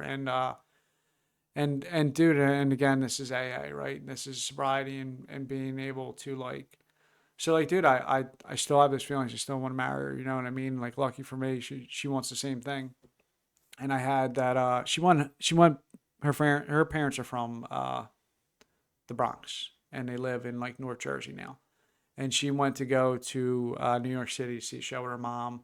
And I went home with her to go to lunch with her dad, to like old school, ask her dad's permission for, you know, I did the same thing. We asked, I told Madeline to ask her father to come out we did it at the coffee house actually. And when she went to the bathroom, I took the opportunity to talk to him about it. Like, yep. Yeah. But dude, so like, and it went well, right? And like, I love her dad, and like I said, I love her mom. You know what I mean? Like that stuff couldn't have worked out because you're marrying the family too, right? Yes. And like, I love the fact that she is away with my mom and my sisters and my sister-in-law and like my nieces right now. You know what I mean? That's like really important. Yeah. So dude, I asked her, and like, you know, we planned it out, and we got married like a year after that. But like, dude, so one of the best days of my life. And like the fact that neither one of us, like, there was alcohol served at our wedding. Never thought about drinking. Neither one of us had a drink. Like, dude, I had the best time. Yeah. Like, I had the people who were most important to me there. You know what I mean? I had my family. I had my AA people. And like, dude, it was, none of these things are possible, right? Because I'm like, I'm not able to be like a partner in a relationship or like, you know what I mean? To like these things that I didn't think were ever possible for me, or not why I got sober or whatever, but like to have a wife, to have a woman that like I love and admire, and I'm proud to call my wife, you know what I mean? To like, dude, we got our first home, you know what I mean? I say first, but like, not like there's going to be a next one. I can't see that right now. first time, like, dude, we're doing these things that are like, they're all side effects of AA. And like the health Yeah. and that stuff is like, they're outside things are not what it's about. But like, dude, the marriage, right? The relationship, like my relationship with my family, with her family, they're like, dude, having that day. So like, I go back and I look at pictures and stuff from the wedding and I'm like, dude, I get choked up. Like the fact that my sister Gina was a bridesmaid. My sister Donna officiated the wedding. Like my brother was my best man. I was not his best man at his wedding. When I went to my brother's wedding, so Gary, who was, like I said, he's like family. He was my brother's best man. But like, dude, I had probation that week. I went to probation and I pissed hot and like I was going to go to jail. So I denied it. I had him send it out to the lab and I bought myself that weekend. I almost didn't make my brother's wedding. When I went back the next week, I got booked and went to jail. So like, of course I wasn't the best man. Of course I wasn't capable of, or did I deserve to be a best man? I was lucky I was in the wedding. You know what I mean? So the fact that I'm sober, I have this new experience. Like he's my best man.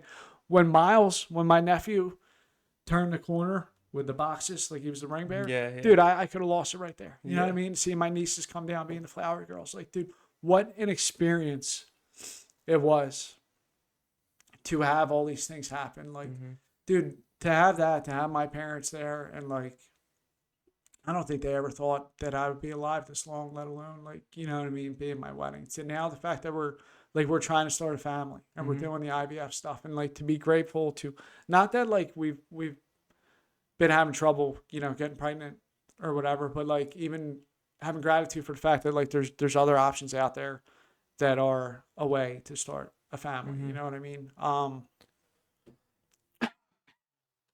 Dude, it's so like when the corniest line, the thing that I probably hated the most in AA was like a life beyond your wildest dreams, because I didn't know what that meant or what that looked like, right? And like when people came in and they would share and they were happy and they talked about a relationship with a higher power, and like you were saying, like, dude, I envied those people. I didn't like those people, because I couldn't see it from myself, dude.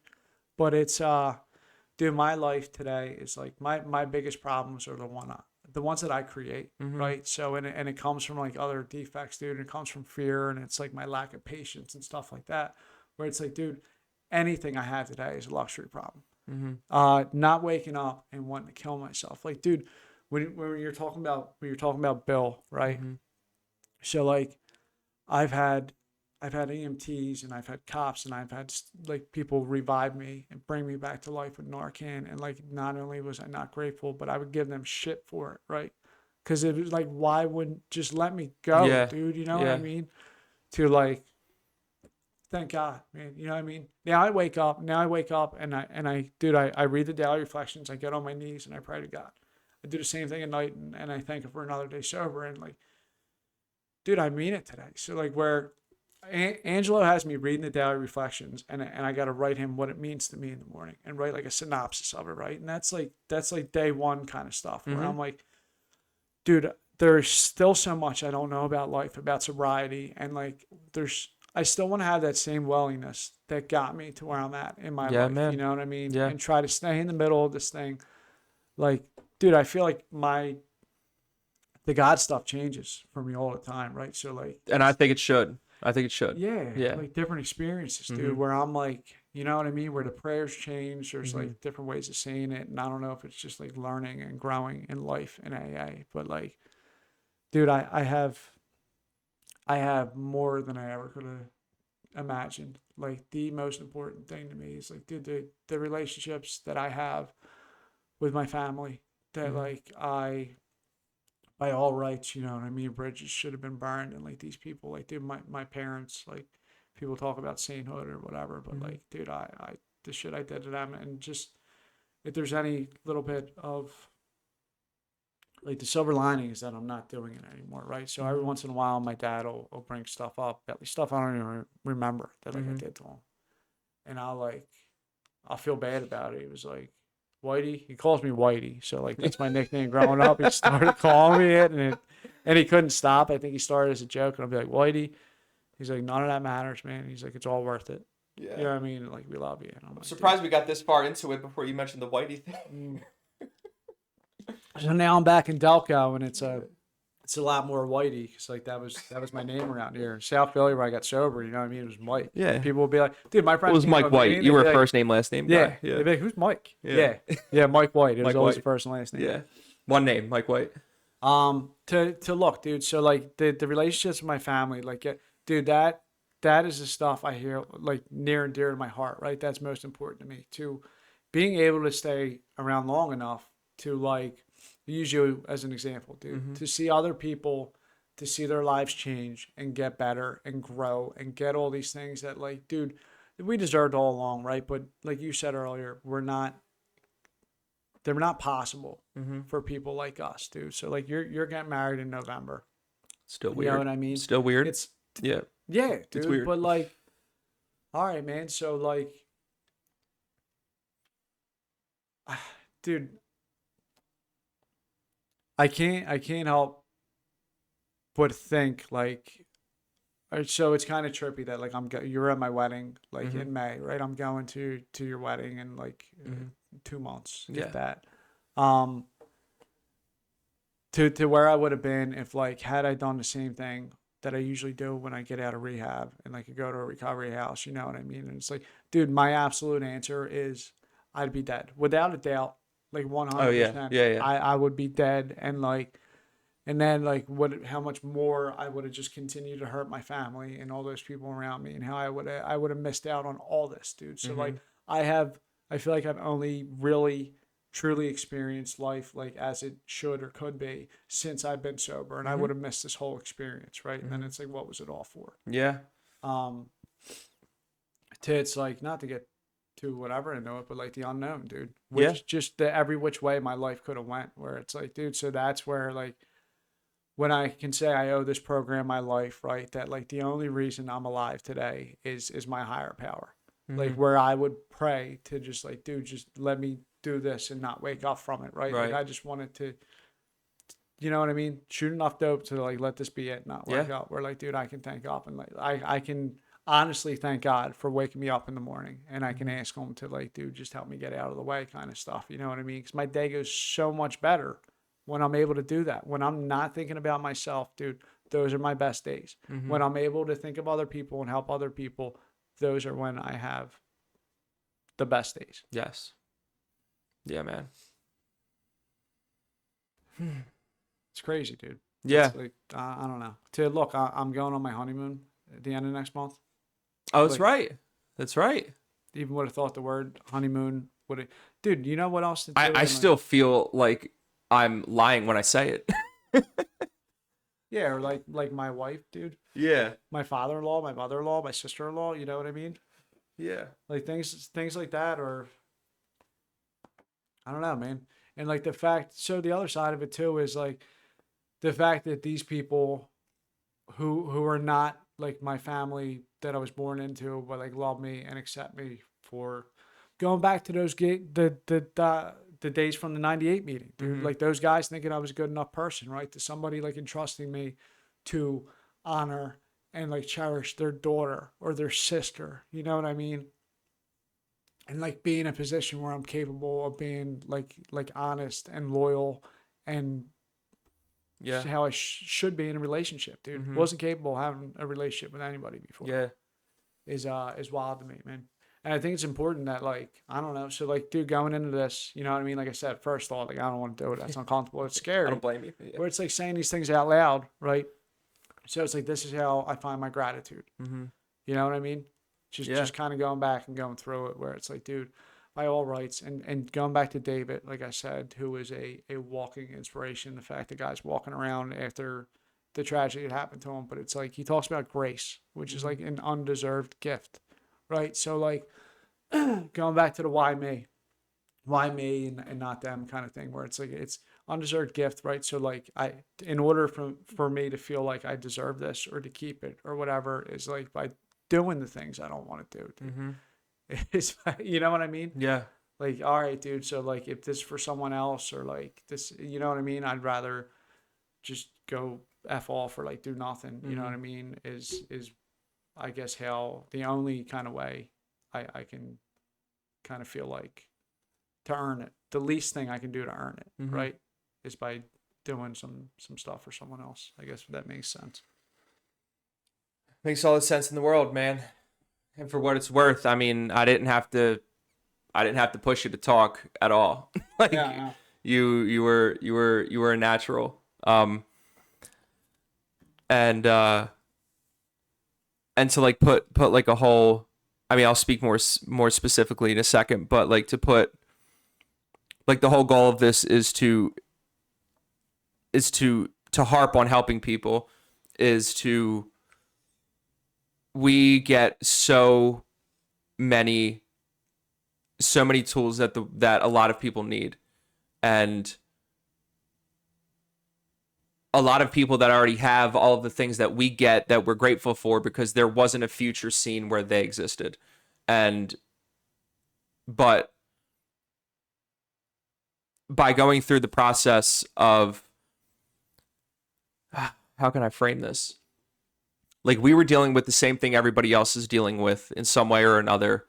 Our vice just turned out to be something that works so fucking well that you can't help but burn yourself down to the ground, right? Like, it's, whether it's analogy or genetic or whatever, like that's like just put to the side for the sake of other people. And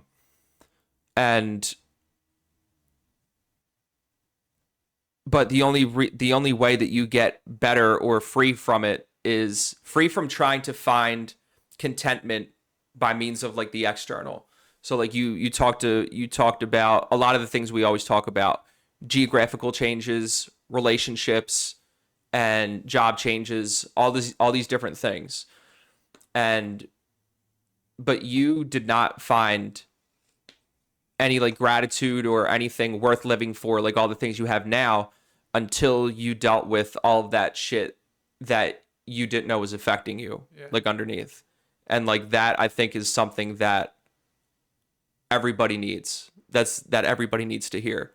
Like how much of this stuff would you have gotten if you didn't write a resentment list and change the perspectives on all of the things and ideas that you had on other people, or go out and like genuinely with humility go and try to right all of the wrongs that you've done to people. And I'm not saying people should go through that whole entire process. I don't think most people would, but it's important for people to just finally tackle all of that shit that they're dealing with, man. Yeah. So like I'm a believer in, so I think people's lives can get better as a result of putting down the drink and the drug, right? So I've had short lengths of time where like that stuff would happen, but internally, dude, and my head most specifically would not stop, dude. Right. Or like that feeling of wanting to jump out of my own skin, where it was like, all right, dude, I might get like outside things, right? Like a job or like whatever, where stuff would look good. But like, dude, that internal work, right? So like the causes and conditions and going through all that, and like when or what other situation would I sit down and take a look at myself, right? Or like my part in things, or learn what makes me tick, or what makes me run, or like, you know what I'm saying? Where like, dude, I wouldn't.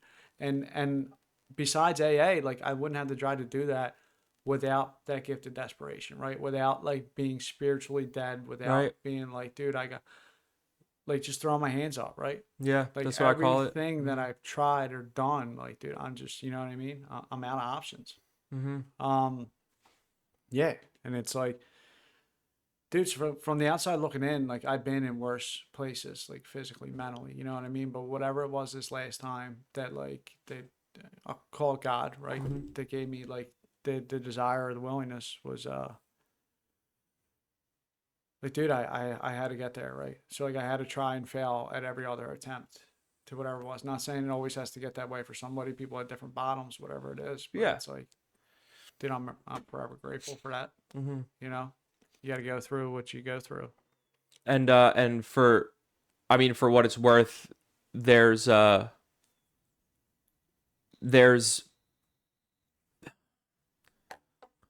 those, I mean, I got to kind of give you your flowers here.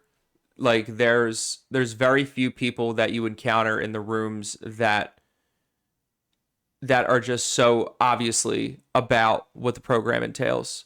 And I've like, for I don't know, ever, I guess, since we became so like ingrained in it, like very much, and even like now more than ever, seeing how well you've like, maybe you didn't feel like you were doing it well, but how well you've taken the transplant thing and moving to Delco and leaving our foundations in South Philly. You're very much one of those dudes, like it, that like you have become, by not trying to be, like the local and union guys that like you used to see that you wanted what they had way back when. And like that doesn't mean the journey's done, obviously, because I don't think you plan on dying tomorrow. So like is but I mean you are a clear-cut prime example of what anybody, addict or alcoholic, like can accomplish if you have the right perceptions and do the proper inner workings that you need to do in order to take care of yourself so you can show up for life. Yeah. And like that's God, man. Yeah. And that's God. Mhm. So like that, you know, like the willingness or doing all those things or being able to like, dude, anytime I do something that I don't want to do that is good for me or good for someone else, like that's God. So Yeah. anytime I Yeah, end yeah. up in this position where it's like a gratitude thing where it's looking back, you Mhm. know what I mean? That's where I have these undeniable, they're facts, dude. They're facts to me, right? So when I look back where I'm like, all right, dude, that's not something I would do, you know? And like, yeah. And like you said, without like wanting, you know what I mean? Without wanting to get there or whatever, but it's like, so that's how God works. That's in just my the life. next right thing, man. Yeah. That's all it is. And yeah, you have anything else? Nah, I'm actually, you know, of course, like anything with doing any kind of, even speaking somewhere in a meeting or whatever, but you always feel better leaving there. So it's Yeah. like, dude, it's just added to another experience where it's like, you know, you don't want to do something, you do it anyway, and then you feel better leaving. Yeah, what I've noticed even in Nick's episode, but definitely with yours, is it gives like this kind of open format gives people not only the opportunity to put things out there that other people can learn that they wouldn't hear in a normally like time limited like AA meeting, and give insight into like how the human condition could possibly be helped for people that don't get exposure to this information, but also gives people to tell their story in a way that they really never have since they've gotten into the rooms, and promotes like, at least for me, gave me a lot of reflection, even though I'm thinking all the time about a million things, but helped me reflect a lot because I was able to tell this in a way where nobody had to tell me to stop. You know what I mean? Yeah. I could just keep going, and like whatever God would have me say, like I said, and was said for a reason. And yeah, you definitely seemed like you got something out of it. That wasn't, I mean, not that I wanted you here for me, but it wasn't my intention. No, but that's usually always how it goes. Right? Yeah. So it's like, you know, you do the thing, you don't want to do it, or you have some kind of fear going into it. And then it's like, oh, this was actually good for me. Yeah, dude. You know? Would love to have you back. Yeah. Even if it's just on, I think Nick and I are planning on doing like a, we're kind of like bouncing around on ideas on doing like a step series. Okay. I don't know if that's going to take off, or if we do just like topic series. There'll probably be like filler episodes when we don't really have anybody to come or somebody can't make it or whatever. But so with that being said, dude, I mean, I'm more than grateful for you to be here. And I mean, the time really flew by. I think you outdid me a bit. Jesus Christ, really? Yeah, I think so. I think we were at the break. We were at an hour 30. Wow. Yeah. All right. You had a lot to get out, dude. I mean, it was just coming out of you. Phone. Yeah. Holy shit, it's 2 o'clock. Yeah, all right. Yeah. Yeah. But so my little stuff to wrap this up. The socials are on the Facebook page. Podcast is Peel and Onions Podcast. If you search it all in just one word. Facebook and Instagram are Peel and Onions, and the YouTube is Peel and Onions Pod. Or did I say YouTube already? You said YouTube. I haven't shouted out any of the socials yet. That's why I just put it up on the Facebook page, so I didn't have to do this. So this is the last time I'm going to do that. And don't know when the next episode is going to be. Are you okay if I say who the next guest is? Yeah. So the next guest is I didn't tell you this before you came on because I thought it might make you more nervous. But the next guest God damn it. Yeah. Dude, I reached out to him in like this weird way, and That's exciting. Dude. he texted me back. He texted wild. me like 2 hours later. I was at work and I couldn't get anything done the rest of the day. Holy shit, Yeah, dude. yeah, I'm That's so exciting. hyped. I don't know if people are like, I'm glad you're excited about it because I'm very excited about it. Are you kidding But me? like, but yeah, he came out. I don't know. I think it was more like 3 to 5 years ago, like openly talking about his struggles. I have his book in my bookcase. If he's watching this and listening to this now, I read 2 pages and put it down. Not because it was boring, but just because like that's just my attention span with books. But I listened to the audiobook and I'm really excited to hear like more intricate like way that his story goes. But That's awesome, dude. I don't think I'll hold a candle to your story, dude. No, look, man, I respect the hell out of anyone like that. Yeah. I feel like it's a different level, right? Where you're gut honest and you're willing to go out there and for the good of, recovery or whatever to come and tell your story and help people. Not like normal people, right? Everybody's normal, Yeah. but I just think it's cool that they're living the same way, the same thing that the program teaches us to do. So like he's giving his time to come sit down and do this. I think it's cool, man. It's refreshing There's to humility there. see somebody who has a name that's well known that can share a story similar That's to what I'm those saying. people that are just going to the church basements every day. Yeah, For sure. good stuff. man. So yeah, stay tuned to that. And our sign off is God bless you. We love you. And we hope you heard something that helps you.